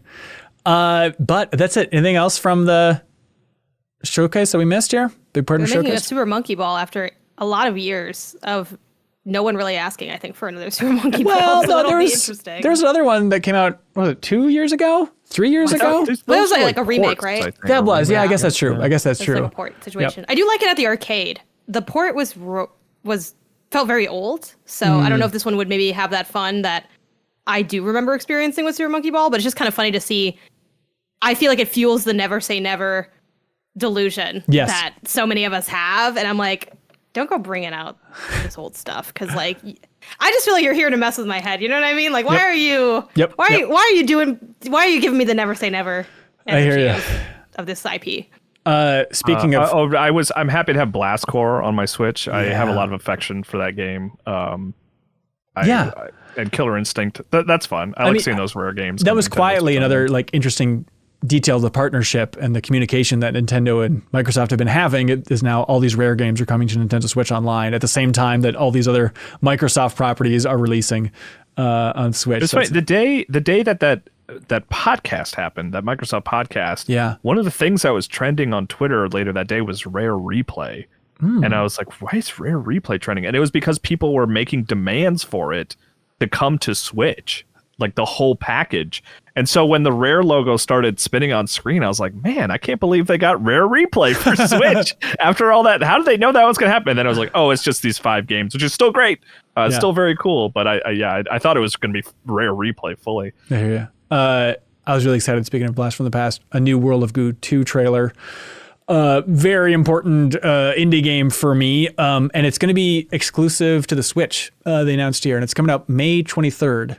And also, the Switch version has 4-player co-op, which is weird that wouldn't be on the PC version. But still, super excited about that thing for when it comes out. What do you mean? If it's exclusive? They said it's a console exclusive on the Switch. Oh, okay. Yeah. So I assume it's going to be... We need to nail down these terms. They're trying to be... When people were talking about Xbox exclusives, I'm like, Xbox hasn't had an exclusive in years. I've never owned an Xbox, and I play all those games. Yeah, it's a weird time we're in for the industry here overall. But hey, you guys want to get weirder with this here industry? Yeah. Can't wait. The only way it can get any weirder is if Kyle claps out of here. I'm leaving. Kyle, you're get ready. Normal. When my hands come together, it's going to get weird. So get ready. Hate that. Bye. Whoa. Was that crazy enough? Welcome to the Madhouse. Which way's up? We got Jeff Markiafava on the podcast. That's me. We got Leo Vader joining the show. I'm not well. Boy, if you ask me, we got a couple of jokers on our hands here. Just like the game Balatro, the hot new poker roguelike game that people can't stop raving about. Balatro, I heard Jan on Giant Bomb talking about it a couple weeks ago when the demo was out for Steam Next Fest. And I was like, yeah, I'll give this poker-themed roguelike deck building game a try. And I bounced off it a little bit, and then it seems like it released, and now everyone who's playing it is just consumed by this game. So, okay, Jeff, I know you streamed it. You've been playing a lot beyond that? Yeah, I played like 15 hours. Yes! I've been up until 4 a.m. every night since I streamed it, and I'm dying on the inside. Yes, that's what we like to hear. I can't do it anymore. It's running me ragged, and I don't want to play anything else. Yes, good game alert. Jacob Geller, you're also playing Balatro? I played it for the first time yesterday, and yet I dreamed about it last night. Like I had an actual dream where I was playing Balatro. And Leo Vader, do you have a tattoo of Balatro yet? Not yet. I really do love it. I honestly feels like this year's Vampire Survivors to me in a way. Ooh, this indie, simple, kind of no-brainer, but universally appealing and understatedly stylish. I don't know. Yep. It's a big brainer because I don't know how to play poker. Ooh, okay, that's a lot. Janet, have you played Balatro? Have you checked it out? No, I'm going to check it out tomorrow. I also don't know how to play poker. So my plan is to learn poker today and then play the game tomorrow. Yeah. Well, you're going to be set. I am curious, Jacob, because it's like, oh, my wife doesn't know how to play poker, but I think she would like this game too. Like, if you don't know poker, how approachable is a poker roguelike? No, the headline is it's fine. Like, the only thing that you need to know about poker is like what what the hands are, and you learn it very quickly of just like, okay, that's what a full house means, that's what a flush means, that's what a straight means. Like that's it. And then there is more. Technically, it's like, okay, how many cards do I have left in my deck? Do I, is it likely to give, like, you can count cards if you want, but you really don't have to on the, like, intro level. And it's just like, for me, who's still playing at, like, level 1 of this game, I feel great, and I don't really like any card games. Weird. Yeah, and they have your little deck in the bottom that you can peek at any time, and they have a really good breakdown showing you, like, every single card, which ones you've already had out. It breaks it down like by individual type of card, like how many kings you have left, how many jacks, like all of that is very condensed. Yeah. And right there. Yeah, it's really the biggest poker thing about it is just the theming of it, which is just charming because it's like everything about it has some kind of poker theme to it. You're playing blinds and antes and all of those kind of things, but really it's just like a set collection game, and you're just and they chose like the oldest and most, well-proven type of set collection game where you have these like conflicting things that you can go for at any given time, and that gives you some interesting choices, but they're very easy to kind of internalize of what those are, of like, well, am I going to go for, a couple different pairs of things, and that kind of blocks out me going for flushes, but I could get a straight on it if I'm lucky. And from like just that base, everything else is like kind of crazy roguelike deck building stuff that is super fun and super compelling. Like the core game of it, like Jacob said, once you learn the hands, like that's as much poker that goes into it. And from there, it's just like, I want to collect these jokers that give like game breaking powers, and I just want to find a good combination of them that will just boost my scores each hand into the stratosphere. And it definitely does. It like deck building knowledge helps. I feel better at this game because I've played other deck builders way more so than having played poker. Right. Sure. I also think it is a good first one in that respect, though, too, because the way it translates is so smart. The cards have power based on their number. A 2 is worth 2 chips. A 10 is worth 10. Face cards are worth 10. And you end up very naturally going like, well, I have this opportunity to remove cards from my deck. Why would I want to do that? Maybe I remove all the 2s and then I only have higher scoring cards. Or maybe if I'm trying to get flushes, maybe I change some of my diamonds to spades and focus on having as many spades as possible. Like that kind of deck management feels really natural, I think, even maybe from a beginner's perspective. But of course, I'm really smart and not a beginner. Right. And you get into these incredibly like, it's great how quickly things get weird. Where like yesterday I had a run where I changed. I probably had like 45% of my deck was diamonds. And then I had like 6 queens because you could just like keep like duplicating your queens. And so like every hand that I got was like a diamond flush with like 3 queens in it, which is just like, you don't have to stick too closely to the rules of an actual card game, which is great. It's like you get to kind of break cards, which is a weird and fun concept. Yeah, you end up routinely getting these absurd Casino Royale style poker hands, full houses, aces full of kings all the time. Yeah, and sometimes you'll have runs where it's like, I could make a straight flush, but I'm going to discard these cards and I'm going to play 2 pair because I've boosted the base pay for a 2 pair like twice as high as a straight flush would be, and I'm just going to make pairs for the rest of this run, and it's going to work. I feel like the biggest takeaway and the biggest encapsulation that I can give for this game is that in most roguelike games and most deck building games, it feels like you are constantly trying to stay with the progression of a run. And like you're trying to catch up to it. And if you're lucky, you can stay, just above it and you get to the end and you win it. And then every now and then you will have a build that just like completely meshes and obliterates everything, and you're like one-shotting bosses, and it's very satisfying. And like Balatro is, I think, focused on that. Like you are either going to flame out spectacularly in the first couple antes, or you are going to put something together that you will ride to the end, and you'll be getting like in order to win a run, you have to play 8 antes, which is there's a couple rounds in each ante. You don't have to worry about that, but like it's a shorter amount, and the end goal of the last opponent, the boss blind that you battle, is you have to get 100,000 chips, and that's like pretty consistent throughout it. And you'll have runs. I've had runs where like I got 1 million chips in one hand. Like, once you get a combination that works, it's just like, okay, next round, completely obliterated, get some more stuff, upgrade some more stuff. I don't even need to at this point, but it's like, it's built on that satisfaction. And like all of these sound effects, all of the animations, the way that they convey to you like what's popping off and what's giving you bonuses, like they have put so much effort into that. And like there's almost an ASMR quality to it of just like, I love just submitting a hand and watching everything pop up and all the numbers go up and just like wrecking that cycle. Yeah, I mean, you can turn the game speed way up, but I have it at like medium because I want to feel it popping off still. I don't want to just blow past doing a great job, you know? Yeah, it's an incredible testament to just the power of a game of like, okay, it's ultimately cards on a table in a very poker-like fashion, but just the presentation style,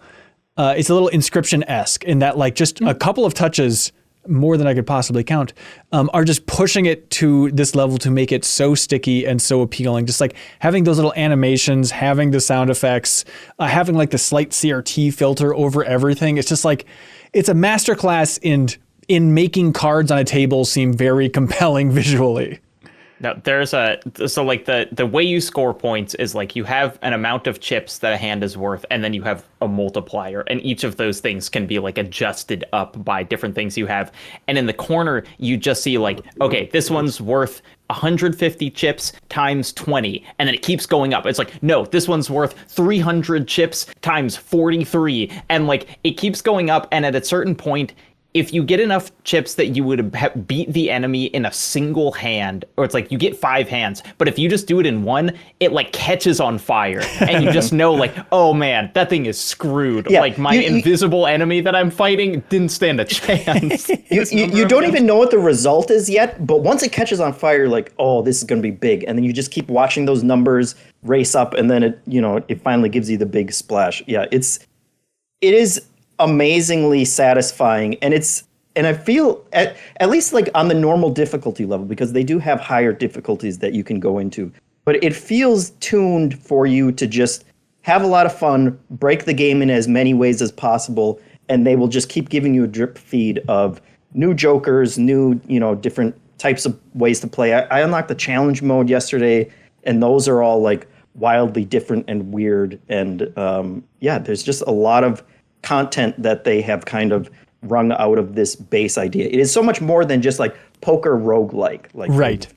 They've really figured out a formula. It's like we play a lot of great games, but this is one where I feel like I want to meet the developer and just shake their hand for making this, because it's like you have tapped into something. You figured out like a formula that works just so much better than all of the other deck building roguelikes that are out there right now. Well, good news is he's a MinnMax fan. I was emailing back and forth. He's a fan of Trivia Tower. And so it's going to be Balatro is the prize for if you make it to the 3rd floor of Trivia Tower, which is happening on Friday here, February 23rd. If you want to compete, jump in on Patreon and you can win a code for Balatro. But he's like, oh yeah, I love Trivia Tower. Here you go. Here's a bunch of codes. Like, oh, great. Here you go. So Jeff, it's attainable. You can meet this person. I could. Yeah, it's possible. It's if you're a Slay the Spire fan, if you're a Monster Train fan, it's that wheelhouse ultimately?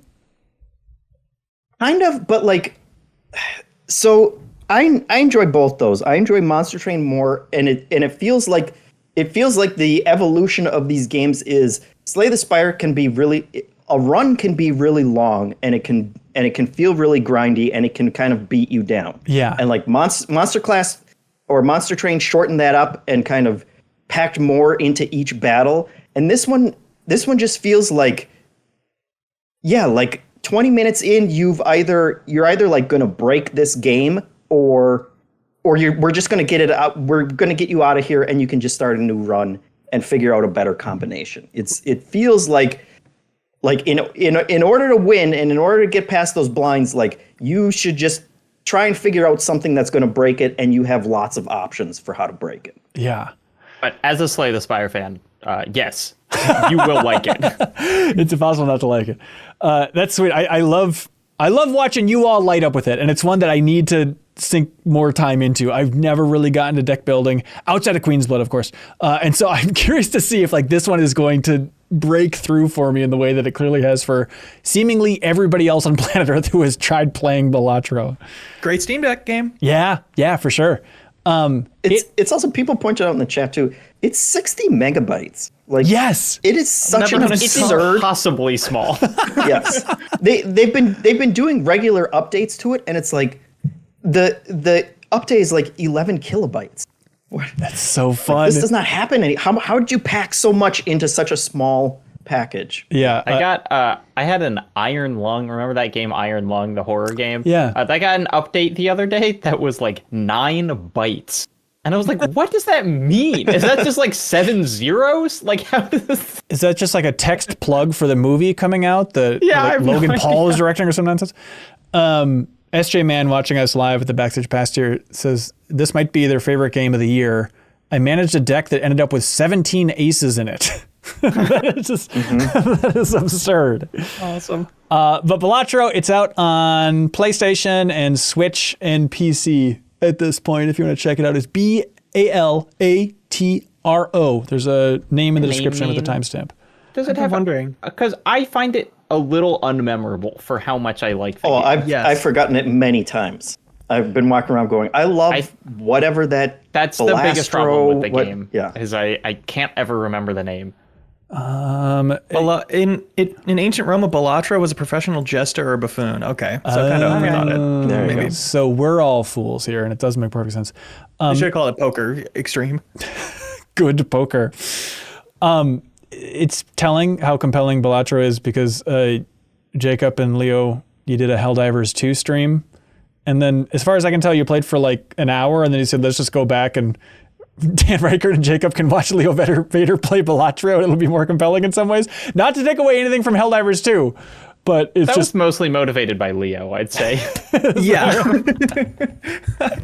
Once I saw it as a possibility, I couldn't stop thinking about it, you know? It's one of those. Because we started playing it while we were like, we're going to go live now. Let's just do it while we wait in the queue to get into Helldivers 2, which is still remarkably a daily affair. I really expected that to get sorted out a week or so ago at this point. It's still every time. Yeah, it is rough. So Helldivers 2, every week the player count rises. It's now like the most played game on Steam. It's just kicking all sorts of butt. But even the developer sends a message of like, you can wait a bit before you jump in, everybody. Like, please, our servers are on fire. And so you just had to sit there and wait for, 30 minutes, 40 minutes before you three were able to jump in? We had to wait until I had a friend who is not on the stream get in, and then I could join on his game, leave his game, and then invite Leo and Dan. Oh my But God. it was like we had to like daisy chain our way out of being stuck in the server loading screen. Like getting into a club, like the one person. Yeah, got it was. waived I was like, I know so- him. I know him. But are you guys still loving Helldivers 2, or where's everybody at with it these days? Janet, I know you're playing a lot of it too, right? Yeah, like when I can. Again, it's one of those things where Yeah. like the servers have been fairly rough. So I don't know. I've taken my foot off the gas a little bit, but I do want to go back and keep kind of grinding away at it. I think it's super fun. I think what's nice is like it's a little different each time, which that's technically true of any kind of like live servicey. Okay, you don't know like the match and like what kind of variables will get introduced, but it still feels fresh and it's still great at making those, I think, down to the wire exciting moments where it's like, how far do I want to push my team, or do I want to just like hit the extraction right away? I'm really enjoying those moments of tension. But yeah, it's a tough spot to be in where it's like so loved and the love is crushing it into dust. Story of our lives. That drop music, it gets me every time. It sounds a little bit like the Operation Save Aerith song from Final Fantasy VII Remake, but in terms of just getting you in the mood, like hearing that triumphant music when you're dropping is always so good.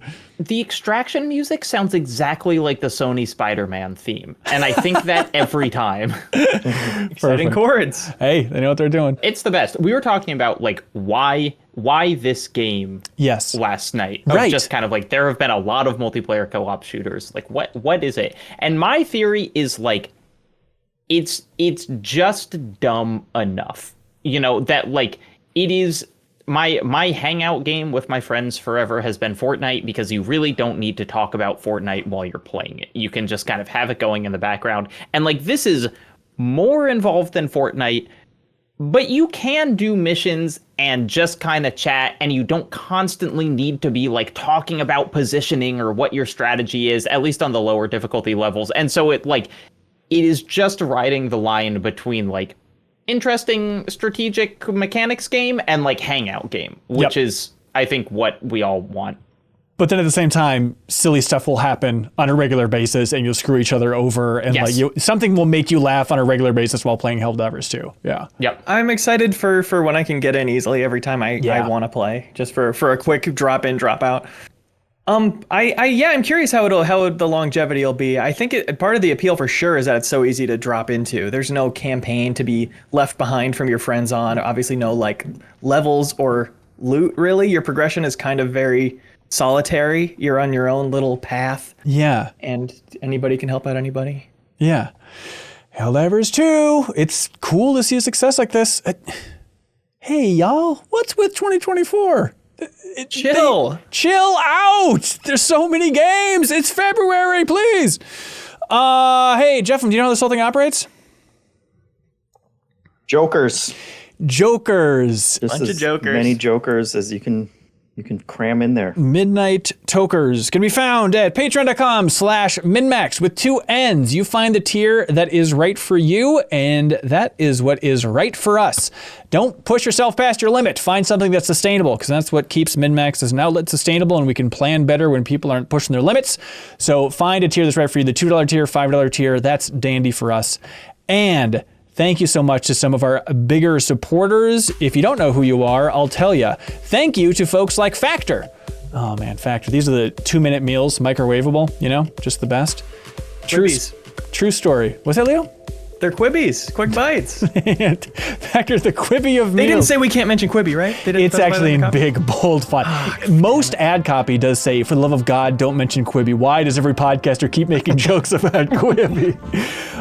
But Factor, I swear to God, we had a stressful week a couple weeks ago with the baby and schedules and all this stuff in the house.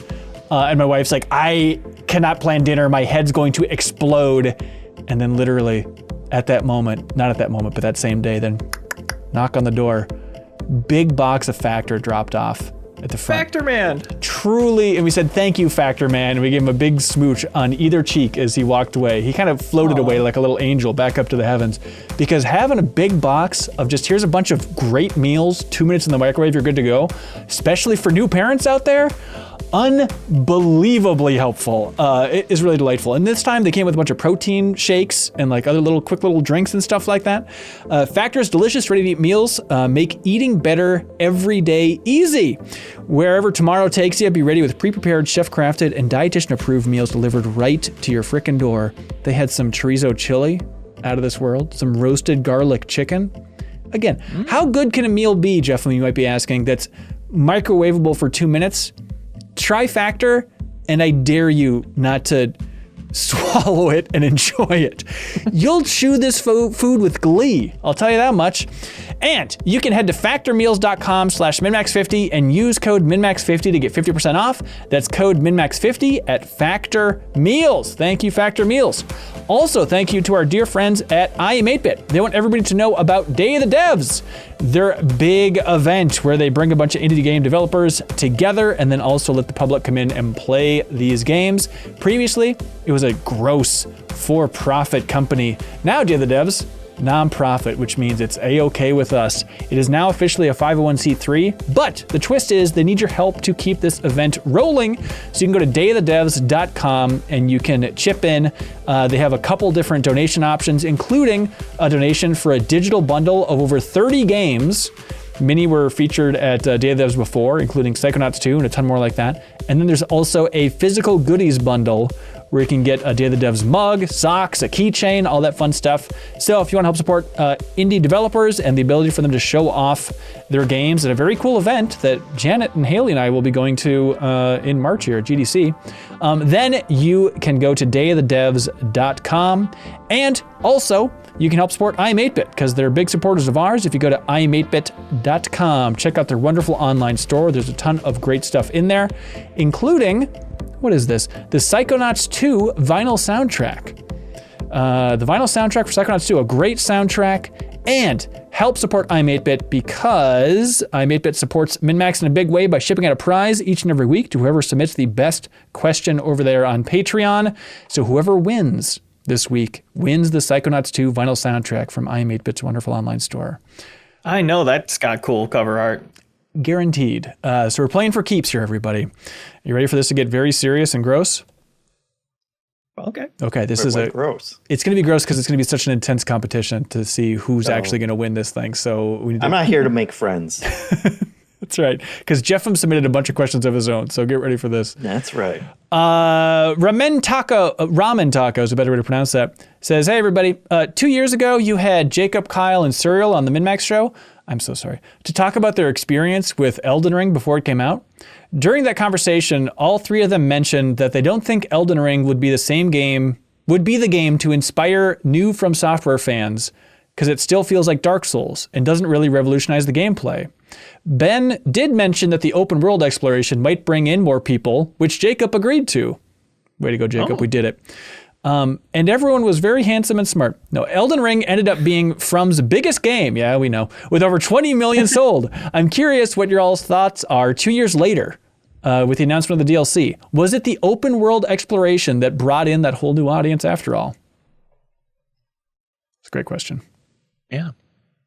Think as one of the people who made that foolish claim on the original Elden Ring podcast, I do think that we can't discount the amount of both grassroots hype and marketing money that went into Elden Ring. I cannot remember a game where people were like, I mean, it truly, Hollow Knight Silksong is maybe the only other one that kind of comes close to, like, every time there is any gaming event, people were beating down the doors saying, please show us Elden Ring, in a way that From had never really had before, even with, you know, Dark Souls 3 and their other big ones. And I also think they spent a lot of money marketing that game in a way that maybe they hadn't. And so, like, I think the open world is great. I do think, in retrospect, it probably makes it accommodating for new players. But, like, I think that would have been FromSoft's biggest game, even if it was not an open world game, just because the, like, cultural consensus on that developer had kind of reached such a fevered pitch. How much do we think the George R.R. Martin connection had to do with it? That being such a huge, unspeakably huge show, Game of Thrones. 275,000 sales.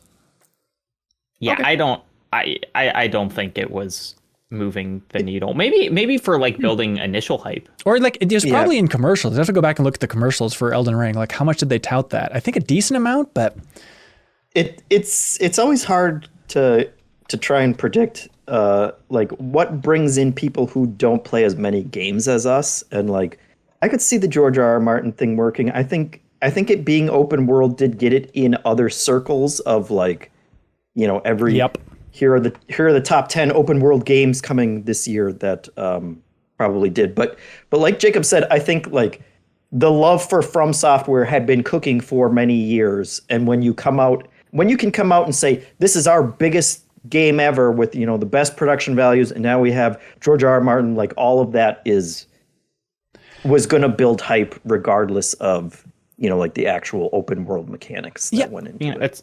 It's like Infinite Wealth is RGG's fastest selling game ever. That game is not radically different gameplay wise from any of the other Yakuzas, but I do think it had kind of a bigger push and everyone got there. I realize there are different scales, but yeah, no, in the open world front though, I mean, yes, people love buying open world games. They're very popular. And so that's a factor, but I think also it just had a side effect of exploration. And because of that, everybody feeling like they kind of owned their time in the lands between a little bit more, and their experience in Elden Ring, where it felt like you were more empowered to be like, oh, look what I found. I'm sharing what I found on TikTok. You'll never believe there's this secret over here. And so because of the open world, I think it led to more excitement amongst the player base, which then let it spread more than the bullet point in the marketing of, it's an open world. It's like Far Cry now, you know? Maybe, but it's like the Dark Souls games had a lot of secrets. Like, I really think most things that you could say about the Elden Ring player base, you could have found that in the discussions about Dark Souls 3 or Sekiro. But nowhere near the level. Big. I mean, like you say, it has a lot of secrets, Dark Souls 3, but as somebody who's not a Dark Souls 3 expert, it seems like Elden Ring is 40 times that amount? I mean, it seems incomparable. Yeah, but you don't know that until you buy it. Like, it's like, I just think that, like, people had already bought the game at the point where they were discovering all those crazy secrets and establishing ownership over their own story. But I think the reason that it would spread is people talking about, like, what they're discovering in their game and the different paths and stuff. And I think also the big thing, too, that we shouldn't rule out is, yeah, you talk about, you know, the Dark Souls games were plenty popular, but the fact that this was just such an easy entry point that it wasn't called Dark Souls 4, you know? Yeah. And Sekiro, yeah, also was an opportunity for that, but I think the combination of like the freedom and the easy entry point, the freedom in game design and the easier entry point of Elden Ring makes it more approachable than the new IP of Sekiro, where it's like, okay, it's going to be tough and it's a little bit more linear and less of an RPG, you know? There you go. And that's what you need to be successful, Ramen Taco. Adam Brumkart writes in and they say, what are some of your favorite games that you discovered completely on a whim with no prior knowledge of the game or franchise? For me, many years back, I'd never heard of the original God of War, but I saw a big hulking guy with bloodied swords on the cover, and I thought that was enough for me. Hell yes. Yeah, stuff you found on a whim. What stands out for y'all? Blur. I was in a GameStop in college, and I'm like, I need a multiplayer game that I can play on my PS3 that I have in my dorm that has like good party game energy, and I saw Blur. I'm like, this looks like what I'm looking for. I pulled up my phone, pulled up the IGN review. They were like, yeah, it's fine. Like, it's kind of basic. And I'm like, perfect. This is actually exactly what I was looking for. And I love that game. I think it's super Blur. fun. Yep. Another like in-store moment I had was retro game shopping. I was looking at like what they had for, I think it's PSP. Loco Roco. I'm like, this looks cute. Look at the back of the box.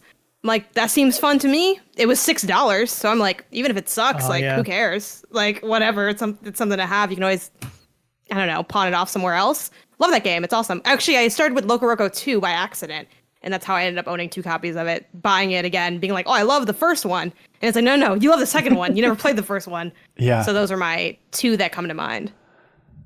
Yeah, this is a tricky one. I'm trying to think, like, I hadn't played the old Mega Man games before I played Mega Man Legends. And I just remember seeing the box art for Mega Man Legends. And it was probably as simple as like, well, I like the Pokemon TV show and this character's eyes look like the anime eyes from the Pokemon TV show.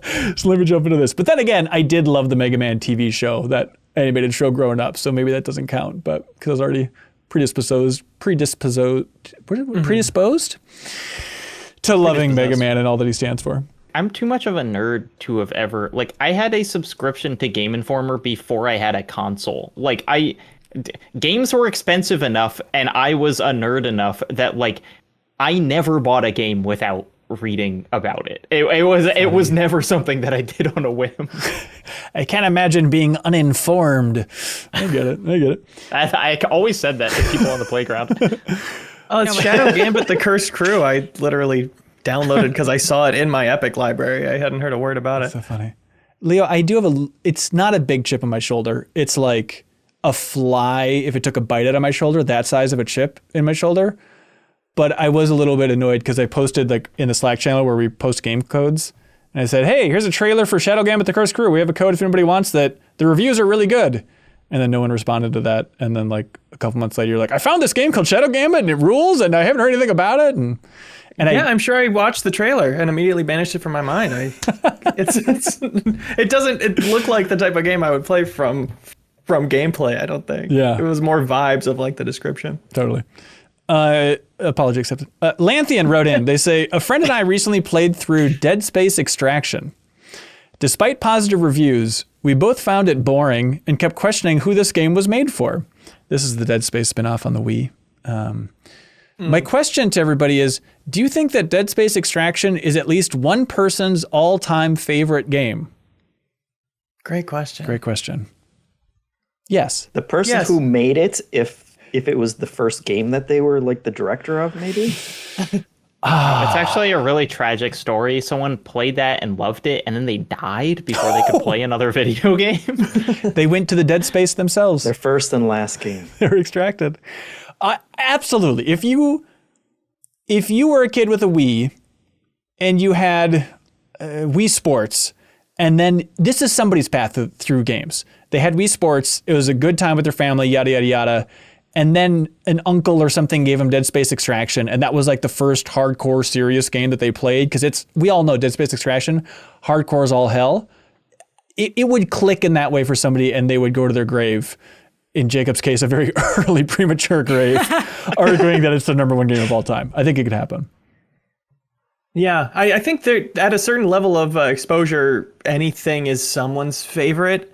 In a really surprising way, in a way that I've had to learn over years and years. Because always I'll see a random person say, this is my favorite thing ever. And I go like, well, if it's somebody's favorite thing ever, that has weight. That means there's like something to this. Right. And that's not always true. No, absolutely not. It's Sometimes it just resonates with people for unusual reasons. Yep. And certainly I resonate with that. It's no judgment, of course.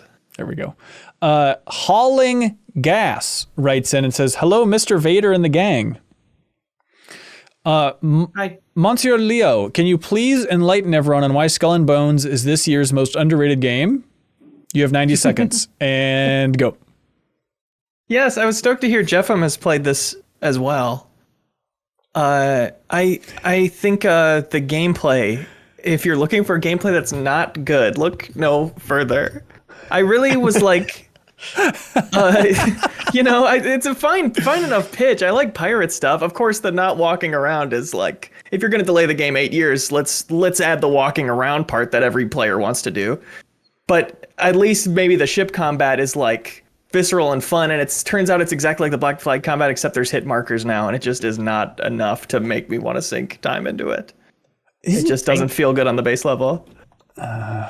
Is there like some cool multiplayer stuff though that would have some weird elements, like you're engaging with people differently in a very Leo Vader kind of way? Multiple ships fighting multiple other ships, all not having fun together. Okay. It's a good Okay. Like Sea of Thieves, but without the fun. Yeah. Right. I thought they did add the Going walking around with around in They Skull and did. Bones. Oh, okay. And it sucks. It sucks. They shouldn't have added it. It made it worse. It It reminds feels you you like can't do it in any way that matters. It's just like hub worlds talking to shopkeepers. yeah, they're glorified menus, but now you have to go to an island and land on it and walk to the person to get into their menu. Okay. Does Is how the they- production value feel high? Does it feel like expensive? Oh, the quadruple A thing? Yeah. Yeah, It's I'm just quite- wondering, coming like, under- where's all and that money go? I saw that article I got triggered by someone writing up that article, and it's just like, just because you spent a quote unquote quad A amount making this game, because you spent 11 years first trying to make a game that no one wanted, and then you finally like started previewing it and people were like, we just want another Black Flag, and then you spent another 8 years trying to make that game without making that game and making people think that's the game that it is when it finally came out. Like that doesn't boost the production values. Like when I was playing it, you make your character and you just feel like you're Captain Nameless, voiceless, random Ubisoft NPC walking around, but now you're selling it as like you become the ultimate pirate king, and it's a big open world, and you're going to be in charge of all the trading in the world and stuff. And then like you go to one of these menu guys and he's like, build me a pickaxe. Go out and get me some stone and wood and build me a pickaxe, like a survival game. Yes. Except you're getting it from crates in the water because you're on your ship 90% of the time. It's like, what did you do? Like, what use do I have of a pickaxe? Dry land doesn't exist. Yeah, you dock, you like park at the beach, and then you do a timed button press to like knock a tree down and get the resources. No, or whatever. really? Yeah, Yes.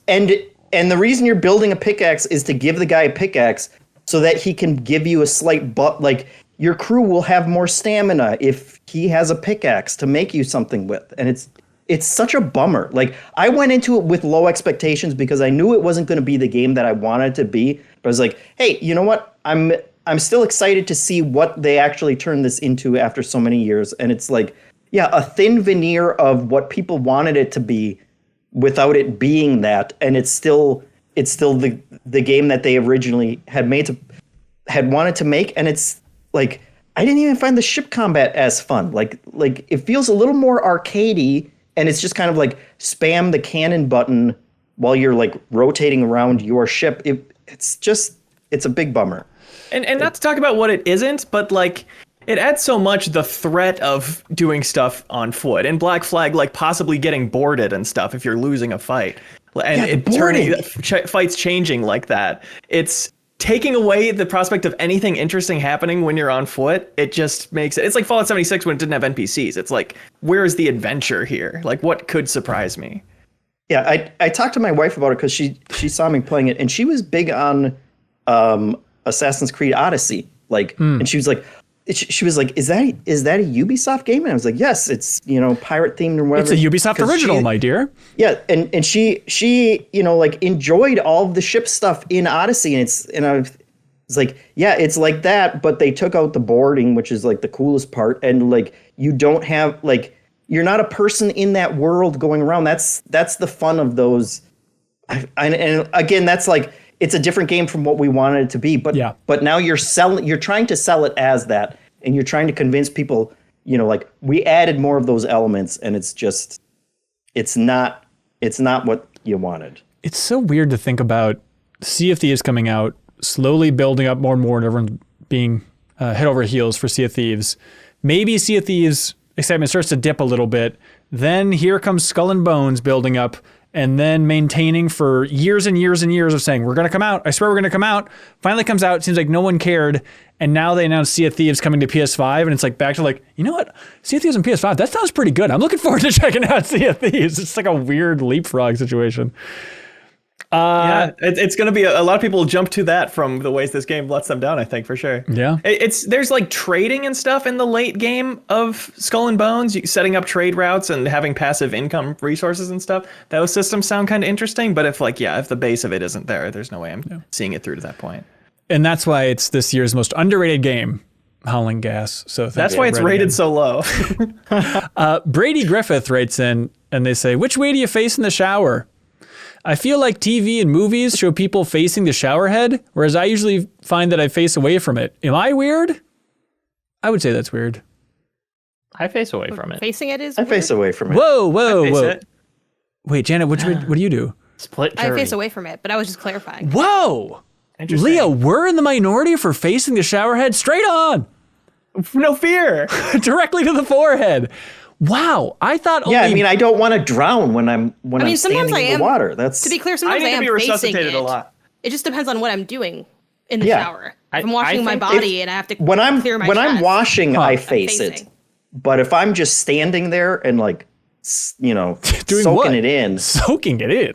Well, actually, Yes. I guess I face. You don't Enjoy stand the in a shower hot then? shower to relax. I do. I'm the weirdo. Okay. I'm not on the same side as this man. I guess I'm actually probably facing it a good amount, like percentage wise, because I only turn my back to it to like rinse my hair out. Okay, there we go. So I guess I actually am facing it, but I guess what I want to clarify is that I'm not film style standing with the water running down my face in the shower. Like the water hits around my neck down. Yeah, right. And if I want to opt in, like if I wash sometimes I'll wash my face in the shower, depending on like what skincare routine I'm on, then I'll engage with the water, but it's like on my own terms. I'm not like walking into it like in a dramatic fashion. Like No, you're catching it in your hands and splashing it on your face in slow motion. That's fun. Yeah. Yeah. Like more like a face wash commercial style, not a dramatic breakup. I feel like I like to roast myself in the shower like a little lobster. Like I really like to have that water hot. Oh yeah. And then it's like my back can take the hot water more than my front. And so it's like if it's really hot,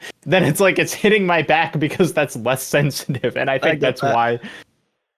So imagine, I bet the bottom of your feet could really take a wallop if you want to like lay down and then put your feet up and then just go as hot as it can go. That's going to be Yeah, a but thrill. where else is that water falling? If I'm laying on the ground and putting my Oh no!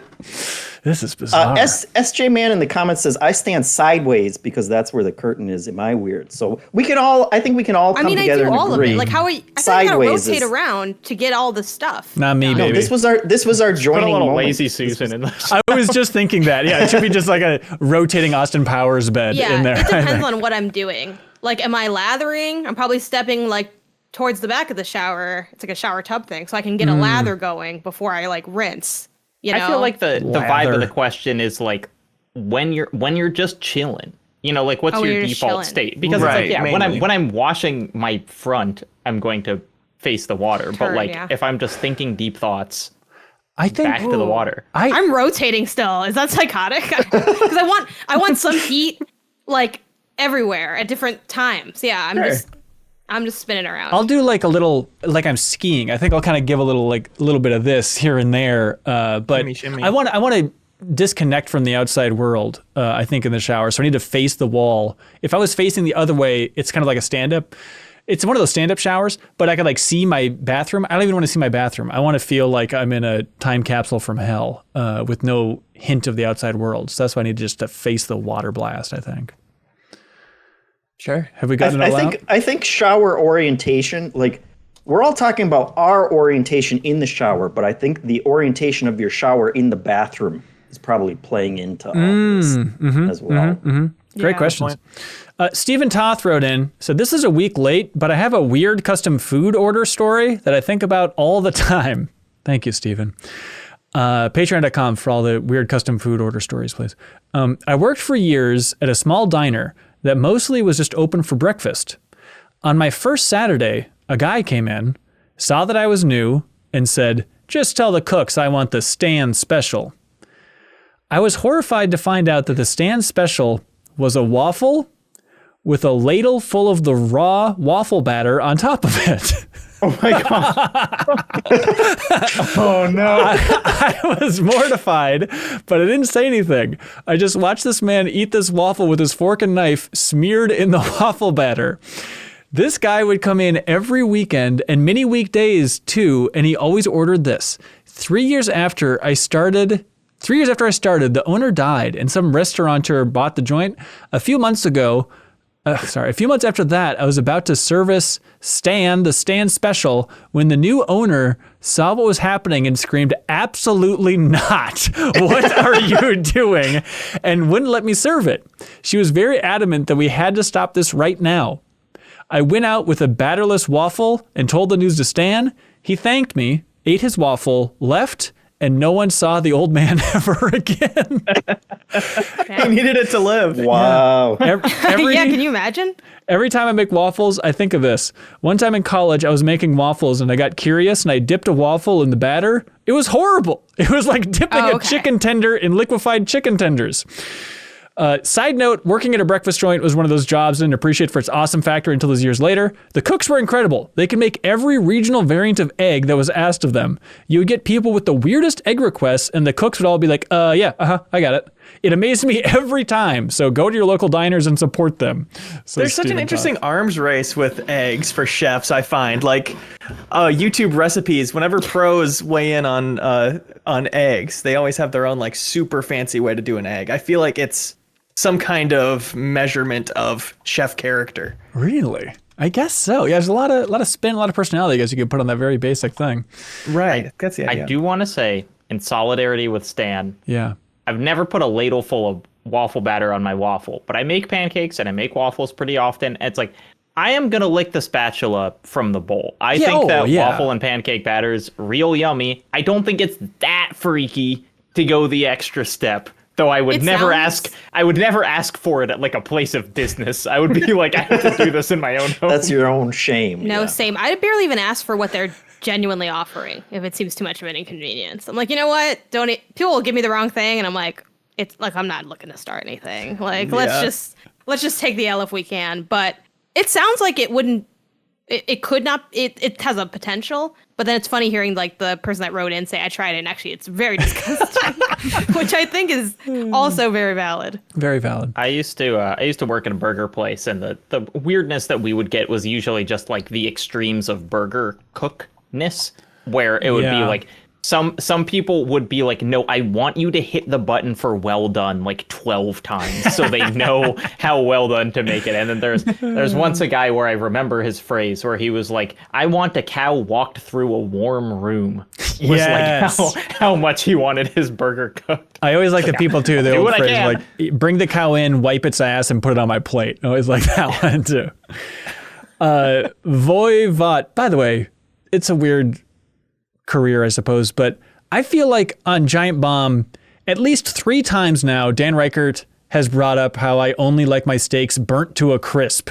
Even on episodes he's not on, Backlogger will be like, oh, Ben Hansen, wasn't it, from MinnMax? Yeah, he likes it burnt to a crisp. It's like, I have gotten better in my taste. It's like, I ordered a steak once in 2011 with Dan Reichert and jokingly quoted Pulp Fiction and said burnt to a crisp, and now Dan's convinced that I only have my steak burnt to a crisp. I've worked my way down to a medium, thank you, ladies and gentlemen of Giant Bomb.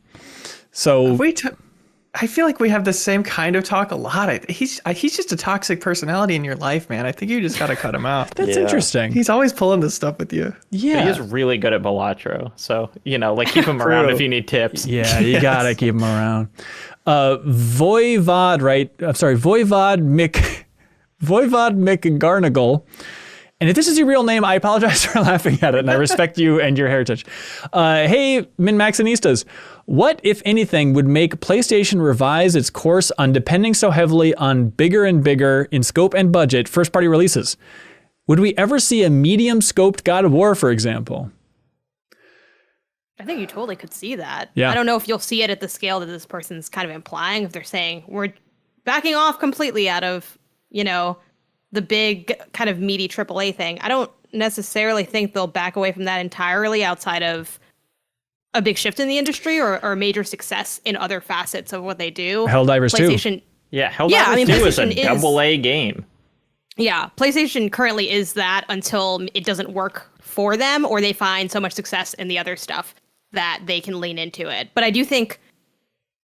feel like for a while people have been looking for, teams have been looking for smaller projects that can sort of fill gaps or even just be more manageable. I mean, that was a big thing when we talked the other day about the Last of Us documentary, about them talking about how unmanageable it was. I don't think that bubble will burst so fully that we'll never see games at that scale again. But I'd say to answer that question, those are the things that I would look towards changing, whether complete insustainability in that methodology or enough success in other areas, / other people having success in other areas where they're like, oh my God, people don't really want what we're offering and we're investing a lot in it. We need to find a way to pivot and change it up. Yeah, I feel like they were pivoting years ago with the push for live service games, and now with Jim Ryan out, it might be shifting a little bit, but I think Helldivers being such a wild success for them, that's certainly something for them to factor in. And also, I think it would take one of these big Sony AAA games to completely flop.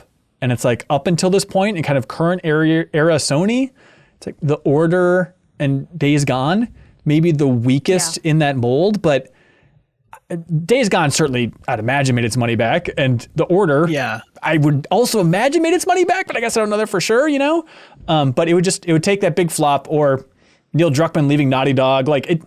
It's wild to think about how much of their business is relying on studio leadership, writing skills, I don't think taste. Druckmann leaving would change the complete trajectory of the studio. I'm just saying this model of game relies a lot on kind of the director role and the producers in the studio, and kind of singular focus is more, maybe that's an incorrect take, but I mean, to his own description, he's like, I had to bring in other people because I needed help doing it. And I don't think that takes away from his contributions, but I think I'm playing Neil's brilliant vision. I mean, his obviously has a huge role in the projects, but I don't think, he leaves, no one else actually knew how to make a video game. No, of course not. I think it'd be just fine. But I'm just saying it's reliant, I think, on the writing and the creative leadership at a lot of these studios more than Sony. It's not the healthiest business structure for PlayStation to be leaning so heavily on a handful of very strong creators in their studios. That the bigger issue might just be development time gets completely unsustainable. If all of their AAA studios take 7 years to make a game, there are only so many remasters of that game you can release. And it's if they're kind of going years with only one game coming out because the development just keeps getting pushed longer and longer, then you need something to fill in those gaps. Yeah. I do think, Backstage Pass, Mr. Buttons, which by the way is on the screen for the video version if you're at the $10 tier on Patreon watching us live. But they say, wouldn't Miles Morales kind of fall into this camp? Yeah, I would say so. I think so. But I think to me the question is gesturing more at what would it take for us to see that at scale? Like not just, oh yeah, they've done some smaller projects, but like, oh, we haven't, like at what point, how would we get to the point where games like God of War and Last of Us 2, it's like, oh, Sony doesn't really make those anymore. Not at that level in terms of vastness. I feel like is the spirit of the question, not necessarily will they ever make a small project again. I think for sure, and I think it'd be welcomed. And that's interesting because it is kind of a big DLC type of game versus like an actual mid-budget project. I think we're more likely to see with new IP than with them going kind of backwards. Miles Morales only exists because they spent $200 million making a Spider-Man game. Like they needed the enormous one first to make the small one. Right. It's kind of the same way in the Last of Us 2 documentary, Grounded 2. It's interesting how even by the end of the game's development, they were still calling Uncharted Lost Legacy SP DLC. Like that was like the code name was like, oh, the single player DLC for Uncharted 4. But I guess it's its own game now if you really want to count it that way. Jason Coburn writes in and says, hey gang, Jim Henson's 1986 film Labyrinth ends with all the characters, good guys and bad, having a delightful dance party in Jennifer Connelly's bedroom. Nothing has convinced me more that I need to watch this movie. I somehow have never seen Labyrinth, but that sounds excellent. Labyrinth? Yeah, I missed it. It's an all-timer. So Jason Coburn asks, what piece of media do you think would be improved by adding an everyone invited, no hard feelings dance party at the end of it? Avengers Endgame? Avengers Endgame. No Country for Old Men. Ooh, that's excellent. Even like the mom getting in there dancing. She's like, and she does like the quiet move on her walker. She comes up and then just like starts going nuts and breakdancing and stuff. Actual Coen Brothers answer, Oh Brother, Where Art Thou? It kind of has a dance party in the middle of the movie. But like, imagine if that was the credits of that movie. It's just everyone dancing. That would be good. It is an amazing era when movies would just randomly end like that. And you wouldn't see it coming, but you go, oh yeah, this is from this time period where all the characters are going to dance now. And all the actors I wouldn't expect to be on board for something like this are smiling and being good sports about it. And maybe they're loving it. Maybe they're just getting a paycheck. But either way, I'm about to watch them dance. Well, that's why you need to watch Coming to America, the sequel to Coming to America on Amazon Prime, Leo, because it also ends with a wonderful dance party to We Are Family. Shrek 2, of course, all the greats. Shrek 1. Shrek 3, probably. Shrek 3. Madagascar, every animated movie. Yeah. Ella Enchanted. Great movie. In terms of movies that would actually be improved by having this too, I was thinking, the original Willy Wonka feels like that would have changed the tone of the movie. Thinking of all these kids are dead, but then if everyone just comes back and dances, like... You know they're still alive. Right. And it feels like it could fit within the tone of that movie. And it would feel like it'd be like a weird pop song where you'd be like, remember that song at the end of Willy Wonka? Right. Yeah, it'd have to be the biggest hit from 1971 or something, which just wouldn't really fit with the overall vibe of that movie. Maybe you'd Weekend at Bernie's the kids for the dance scene. That'd be good. The Oompa Loompas are just like holding them around dancing. The Mist, I think, could use a nice dance party at the end of it. Him by himself. The tentacles. Oh yeah, they can really get nuts. This is what I was thinking about too, because it's just a bummer to see all the characters come back that you love, but they do nothing with them. But Jurassic World Dominion, that's what we want. I want to see all my favorite characters from Jurassic Park dancing more than I want to see them navigating key cards while getting chased by bugs or whatever the hell else happens in that movie. Yeah. Talking about the locust threat. That's such a good point. That would be a great, like, let's drop the act. We know what you want. Right. And then, like, Chris Pratt's like, he does an elaborate whistle, and then, like, Blue the Raptor comes in, and they're like, Blue on the dance floor, They should have incorporated into the plot that, like, the new breed of dinosaur can't see dancing. So then you get second and third act dance. Yeah, that's right. Right. It writes itself, Hollywood. Come on. I recently read the Siskel and Ebert book that came out, and one of the things that I did not know from that show is Siskel had a test which was like, is this movie better than watching the actors in the movie eat lunch? Right. And like Jurassic World Dominion is the ultimate, like, I would rather watch them eat lunch 100 times than watch that movie. Yes, absolutely. Ray Sweat writes in and says, what mobile apps have you paid for other than games? I donated to Notes. Apollo, the Reddit third-party one, before they got shut down. Oh, cool. What's yours, Jenna? Good Notes. What's It's that? like a note-taking app. It's a note-taking app. It's basically like a digital notebook, but I think it has a really like verbose amount of tools. And I feel like it's fairly affordable. And I don't know if they still do it this way where it's just like lifetime, because unfortunately, a lot of apps have gone the subscription method. They're like, I don't care how much money you give me. I want your money forever. It's like, damn, that's a lot. Sleep Cycle as well. Back before they went subscription, I got like grandfathered in where I like bought the app and now I can just use it, which is great. Do you feel like Sleep Cycle has helped you?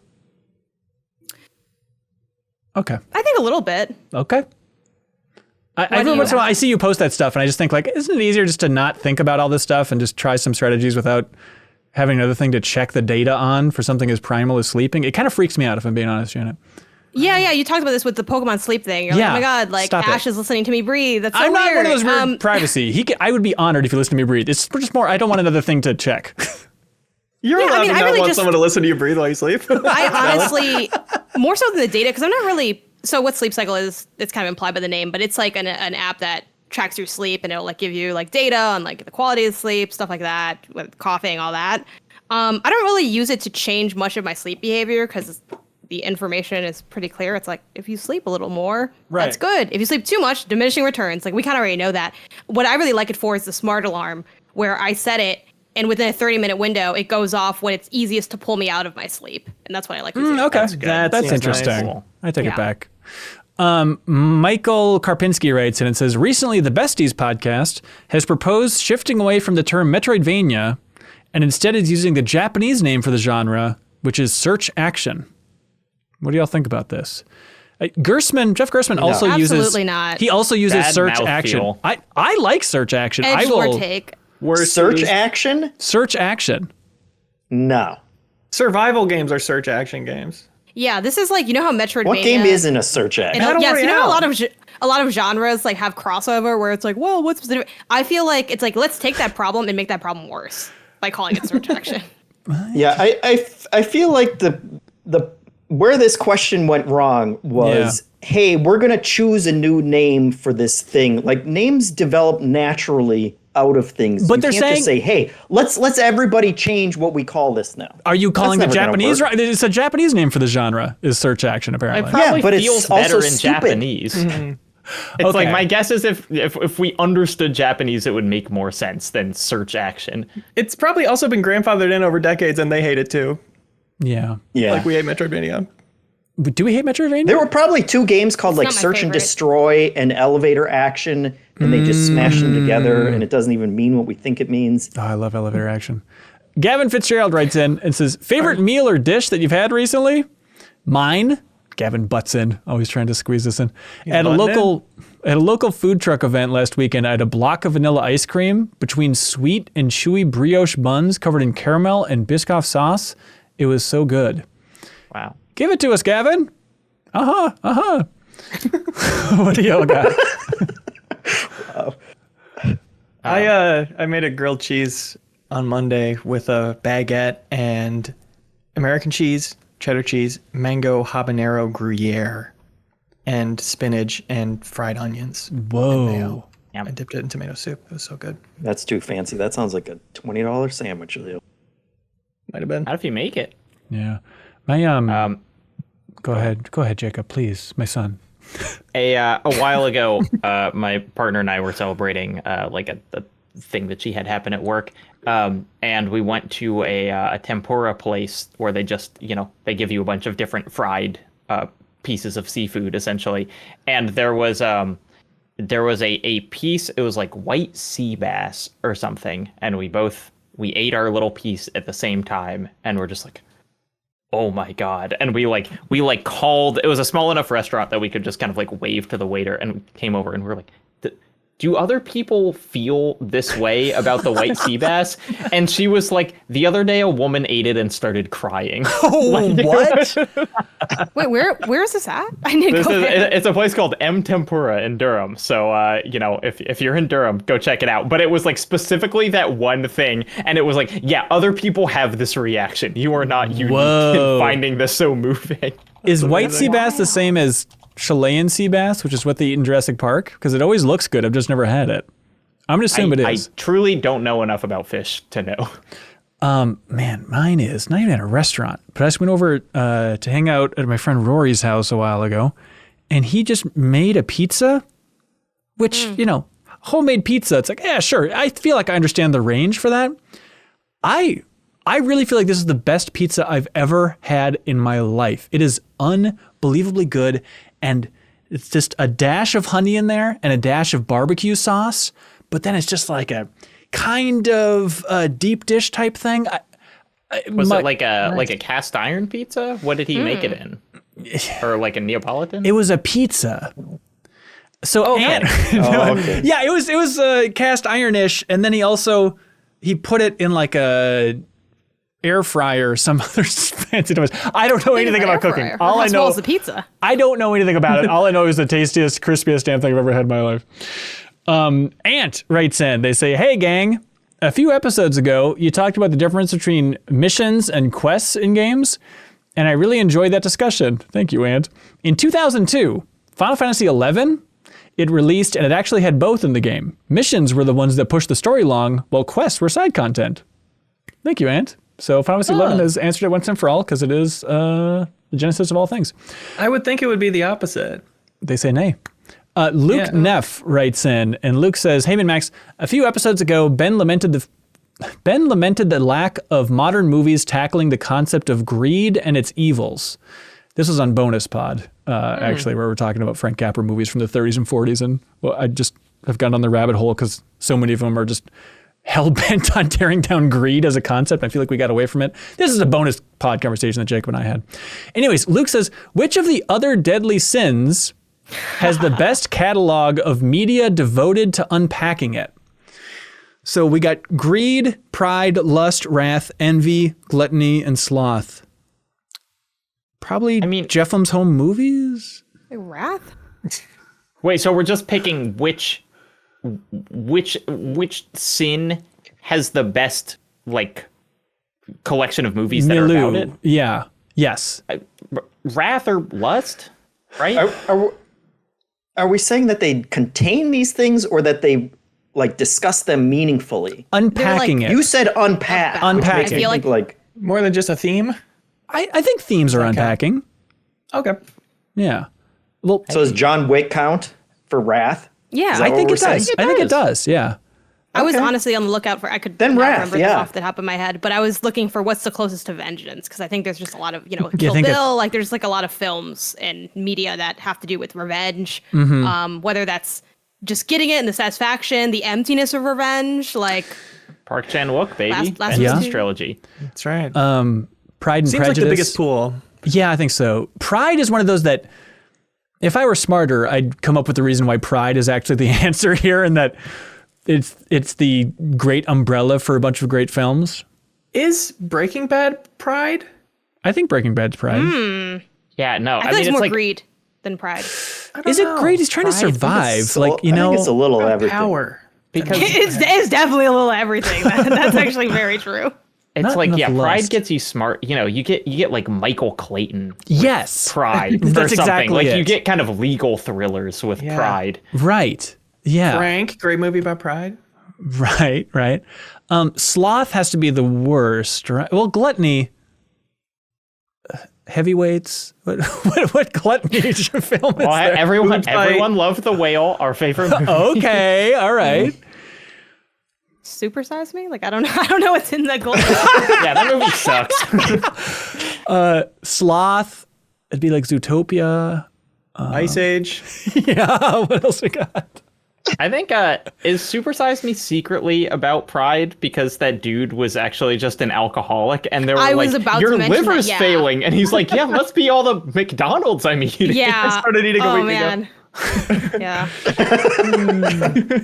Okay, so Wrath is the answer.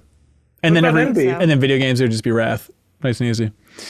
There it is. Andre Silva writes and says, "Hey everyone, I have a 2-part question. Number 1, I'm getting married this weekend at Disney World, and I wanted to know if you all are happy for me." Well, of course, no. They said, "I'm getting married this weekend at Disney World, and I wanted to know what are your no-nos / things you don't enjoy at weddings." Don't enjoy. Yeah. And It's probably too late for him to change anything, though. Like, it's a week away. I guess that's true. And then number 2, as we're heading to the Keys for our honeymoon, any tips on unplugging from work/business, as I consistently find myself glued to my Outlook whenever I'm out of the office? Great question. Please tell me what it's like. Or leave Throw some that behind. phone in the ocean. I think deleting apps is a good way to go if you know And it for feels sure. so good. Like, the power rush of deleting Slack. Yeah, because no one. I might just do it today just to feel something, you know? You're a bad person if you're reaching out to your colleague when they're on their honeymoon. Like, it would have to be pretty damn urgent. So if you're worried about work emails or something, like that's not on you at that point. You're on your frickin' honeymoon. Although on my honeymoon, Janet, I don't know how you feel about it. Greg Miller did call me when I was in Alaska. Yeah, I told him not to. Everyone told him not to. Everyone's thought like, it was Greg, come on, this such is a- like so tacky, dude. We're often yelling at Greg to stop doing what he's doing. It's never stopped him before. I was genuinely flattered. It was like a thrill to see it pop up on my phone because like, oh, this is going to be a whole thing. But in retrospect, yeah, it was just like, that is a bold move, Greg. I would have, what would I have answered? That's an interesting, Yeah. he knows Isaiah, so like maybe it's a little different, but I probably would have hung up. Like, I mean, it was Yeah. something stupid, like, you know what I mean? Because it's always like that's Greg always calls just for the memes, like the quick meme It content. was something about like Epic Creator Code. I don't know. It's something about a t-shirt. Yeah, he just I has don't like, know. it's just like if he has a question, he's like, I'm just going to call this person and like answer it. I think Or, there's like, something don't to call him. that about him being a successful person in this industry and just having that impulse of like, F it, I'm going to reach out. You know, I think that does Yeah, he say calls everybody. something. He'll call Cisco. He'll call anybody. Like, This guy will call Cisco. so anyway, back to the question, I guess. Oh, But, yeah. What was the stuff we question? don't like. New no-nos As at guests? weddings. What are the big no-nos? This one it's hard to plan around, but like you don't want the transition times to be too long. You know, it's like, okay, we're waiting for them to set up dinner and everyone's just kind of like standing in a weird place. And it's like, are we eating soon? Are we supposed to start dancing? Like, I want there to be like swift transitions between like, now it's this part of the wedding and now we're doing this. At the same time, I feel like at a majority of weddings I've been to, I always feel like when the dancing starts, I have that moment of like, oh, dancing already? Like it feels, am I alone or is everyone like, thank God the dancing has started? And I like dancing, but it just feels like I'm barely finishing my meal here. And No, something's you can let the dinner go. I just Yeah. don't want there to be, it's more before the food starts where I feel like it's just like everyone is awkwardly standing around yeah. for a little too long. It's like between the opener and the main performance at a concert. where Also, you're like just cocktail hour is way too long to you. I think cocktail hours are often too long. Okay. Okay. I They're an think- hour though. Always. I feel like they're just, that's just cocktail the vibe is an hour. It's in the title. The time is, who knows.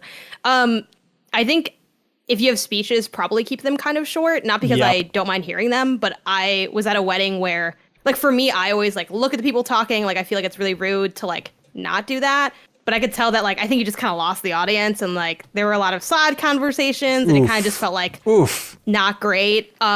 Similarly, I was at a wedding where there was like drama with like the dessert table because it was like displayed, but like, can I go there yet? And then we weren't supposed to go. And like the person running it was like trying to stop people, but they didn't stop enough people. So like everyone went because they saw everybody. And then the couple was like, no one saw us cut the cake because y'all were just like eating donuts. And I'm like, hey, I don't know what went. That's on the coordinator. I don't know. So I think watch out for unclear directions for like what That's guests good. should be doing if they need to be doing anything, especially in terms of getting up for food. Like, Yep. are we going to be called on tail by tail? Like what? I think just clear directions for stuff is important. Yeah, the speeches thing is huge. I think the worst is one time I was at a wedding and they were like, hey, open mic. Anybody want to say anything? It's like, that's No. tough. God, It's going to that's go on terrible. forever. You're just asking for an extended period of awkward, barely planned out speeches, and it's a no-go. And I would Who say, here loves to talk the most? yes, that's exactly all it man. is. Yep. But on the speeches thing, it's like if you're giving a speech, read it out loud to somebody It's the classic thing of reading your own writing out loud. It'll feel completely different. Tighten that sucker up. And then I've said it before, but if you're giving a speech at a wedding, snip out all of the I's, me, my's, mine. Make it zero about you.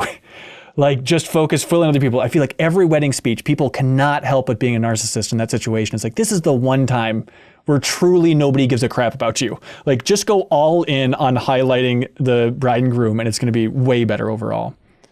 Yeah, sometimes with parent speeches too, they'll have like self-focused advice about relationships that are kind of outdated or specific to their generation versus like the way we do things now. That could be awkward. Yeah. So is our advice for them to email all their friends and say, hey, this isn't about you.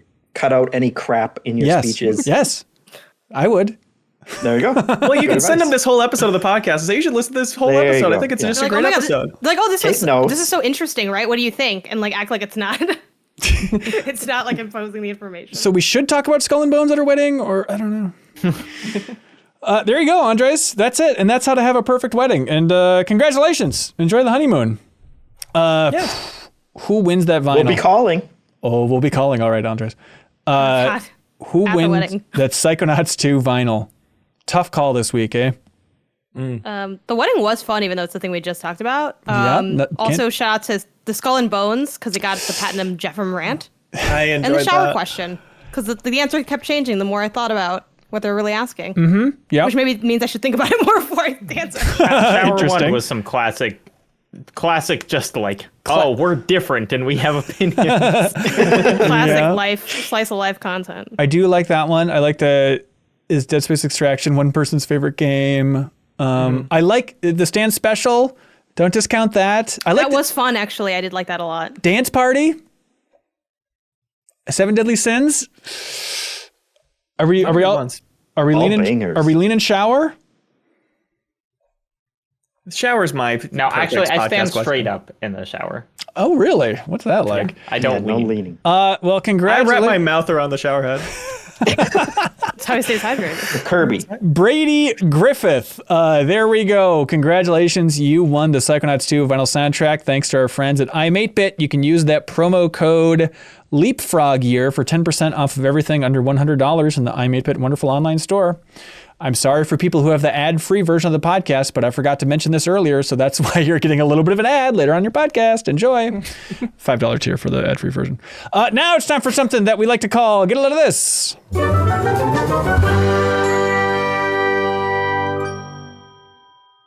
Who wants up at the plate? Who wants up at the plate? I'll go. Get a load of this. I tossed this in actually as we were talking because it is something that is intriguing to me, and it came up with the Stan's pancake waffle thing. But the every way to cook an egg, 59 methods from Bon Appetit. I feel like I dream of trying all of these methodologies and just really becoming the master of the egg. It is such a versatile food, and it's really cool seeing the different ways that you can make it come to life, which includes a blowtorch and a waffle iron in here. So they really run the gambit on what they're doing there. Love it. Hey, get a load of this. There's an article about you can't be knighted in the U.S., but you can be named a Sagamore of the Wabash, and it's about all of the honorary titles that exist in different regions of the United States that I was not aware of. So in Kentucky, you can be named a colonel, and it's the Commonwealth's highest official honor. And it's bestowed by the sitting governor. It's the equivalent of being knighted. Is you're a colonel in Kentucky at that point. In Rhode Island, like a KFC style colonel. Exactly it. In Rhode Island, you can become a commodore. It's the highest honor. In Texas and Nebraska, you become an admiral. It's so weird that it's like doubling up with like military ranks when it's just this honor like this. There's a bunch of different ones for different states. So you can check that or check it out in the article that's linked below. This isn't mine, but have you ever seen the Air Force's Order of the Sword? No. It is a strange honorary thing that they do where they give people swords that literally look like Final Fantasy weapons. They give each other big honkin' anime swords, and it is the funniest thing in the world. It takes like 2 people to hold that. Yeah. That's sweet. All right. Amazing. Get a load of this. In the demo for the video game Final Fantasy VII Rebirth, there is a functioning piano that has way more keys and options than you would expect. And there is a YouTube channel called Jan Oksanen that was previously just like a skilled pianist, it seemed, and now he has been uploading a bunch of covers of songs in the Final Fantasy VII piano demo. And what made me laugh so hard is that several of them are songs that I have learned to play on piano, presumably because they are so simple that then he is able to work them out. And one of those is My Heart Will Go On from Titanic, which is very funny to see Cloud play. Wistfully. It's beautiful. Get a load of this. Project KO was the attempt by the community to bring back Rumbleverse. Ooh. They got to the point of having private servers sometimes, but they couldn't figure out how to put clothes on anybody, so it was a bunch of naked characters running around with no genitals or hair. And then they got the cease and desist from Iron Galaxy. Not formal, but just to reach out. Hey, can you stop doing this? And that full transcript of their conversation, their Discord group chat, is public at projectko.org. And it's an interesting read, certainly for me as a Rumbleverse fan, but also just as what a PR situation to navigate. Yeah. To be have to reach out to the most avid fans of your thing that has been canceled, trying to bring it back and have that conversation. It's just an interesting read. They handled it well. Little chapter in that game's story. Yeah, did you see that? What Gearbox is bringing back, Gigantic, that MOBA? It feels like, what? That feels so much less popular than a Rumbleverse, but sure, why not? Give it another go. Can't let certain things go. Anything but Rumbleverse, right? Yeah, exactly. Anything you got. Get a load of this. Hanson told me I should announce it, so now it's a get a load of this. I'm having a baby. Yeah! And he's happy about it, you guys. Don't listen to his voice or his tone at all. Hey, hot damn, Jeff. Yeah. You preloaded being tired, or what's going on? Yeah, I already am. I already have one 3-year-old running around, so it's I can't possibly get sleepier than I am now, right? We're gonna find out, aren't we? In a few years, they can raise the other one, maybe. That's true. That's what I'm banking on. Yeah. Nice delegation. Yeah, the first one will take over, and then I won't worry about it. That's so sweet. But yeah, Goodbye so I'll childhood, be out. Hello parenthood of your younger sibling. I'll be out starting mid-March for a couple months. Yeah. Can you put the link to your child in the YouTube description? I think that's the umbilical cord. I'll figure that out.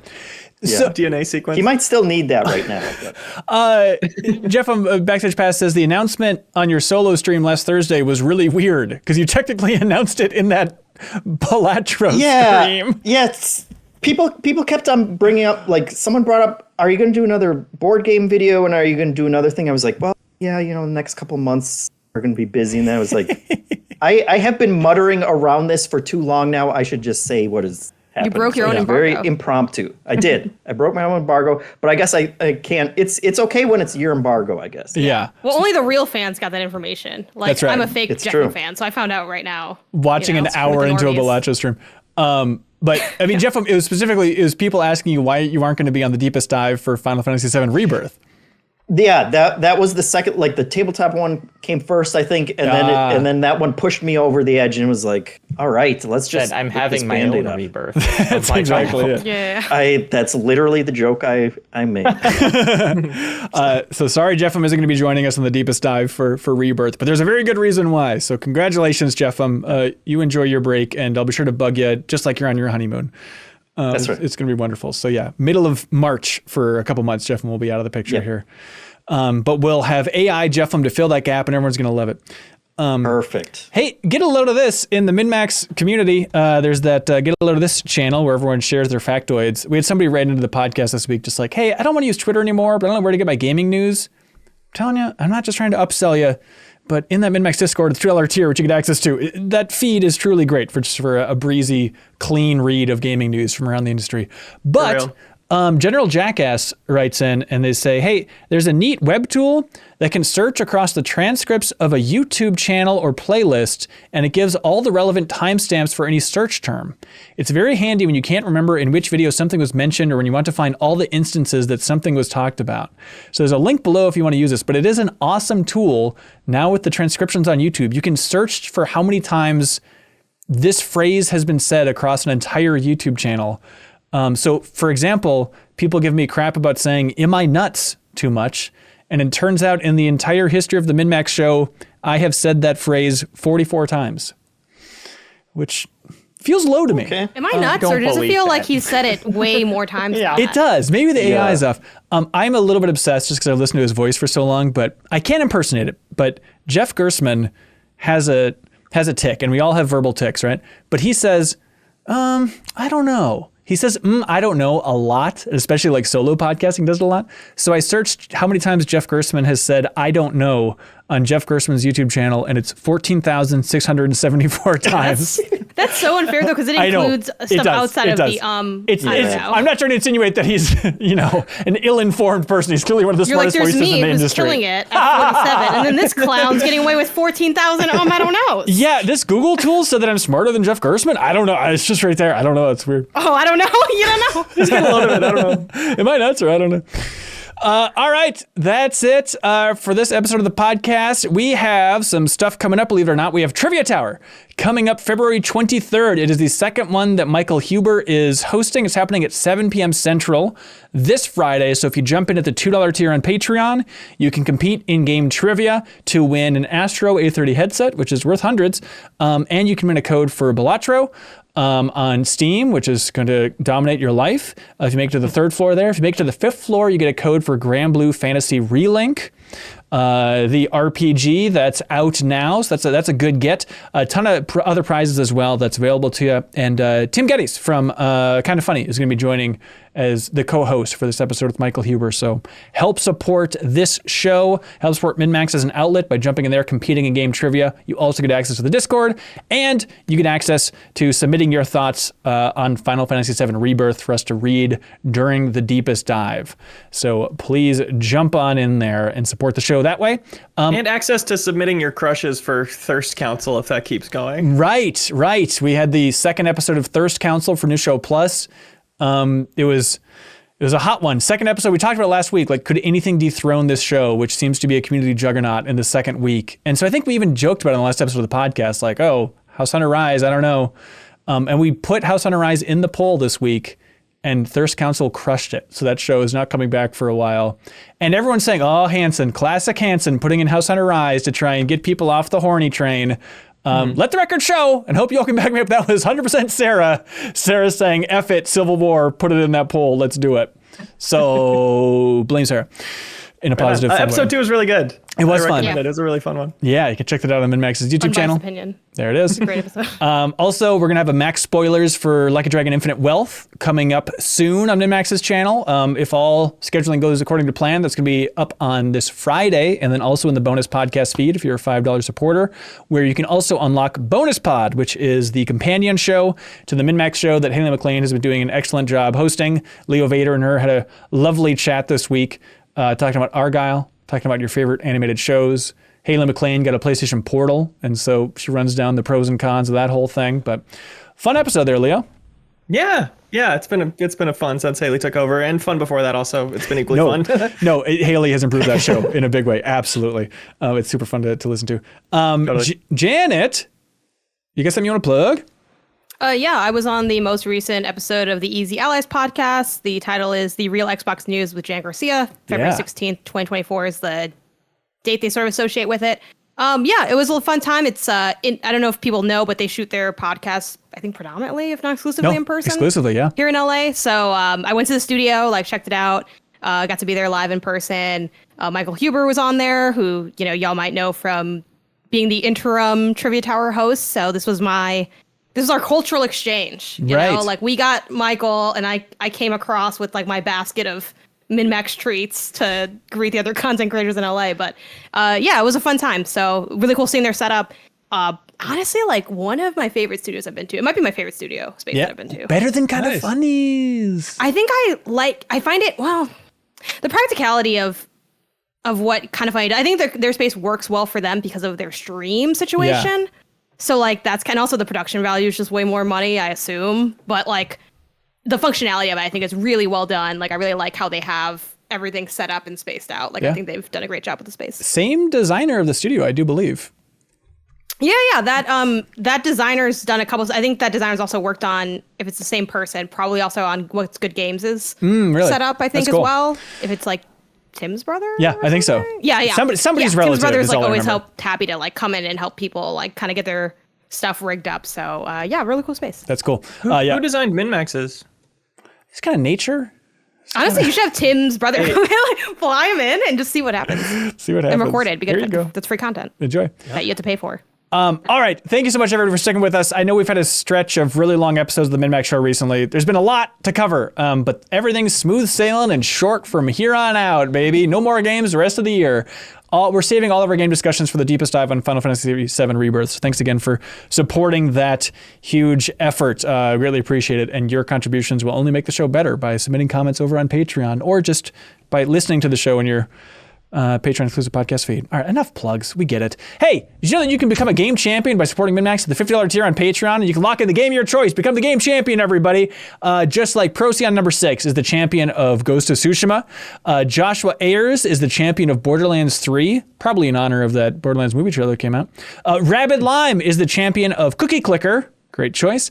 Andre Silva, the married person themselves, the champion of Final Fantasy X. Detroit Become Human has a champion, and their name is the Sleepy Mailman. Patrick Polk. Now this is diabolical. Patrick Polk is the champion of Final Fantasy VII Rebirth. Dastardly move, but fair game. Thanks so much, everybody, for jumping at that Game Champion tier. We'll have the Game Championship poll up soon, where you can choose which game we create bonus content about. All right, that's it. Anybody else got something they're dying to say? No, someone's calling me, so I got to answer, like, end of the podcast right now so I can answer it. Okay, sounds good. Thanks so much, everybody. Be good, have fun, let's go!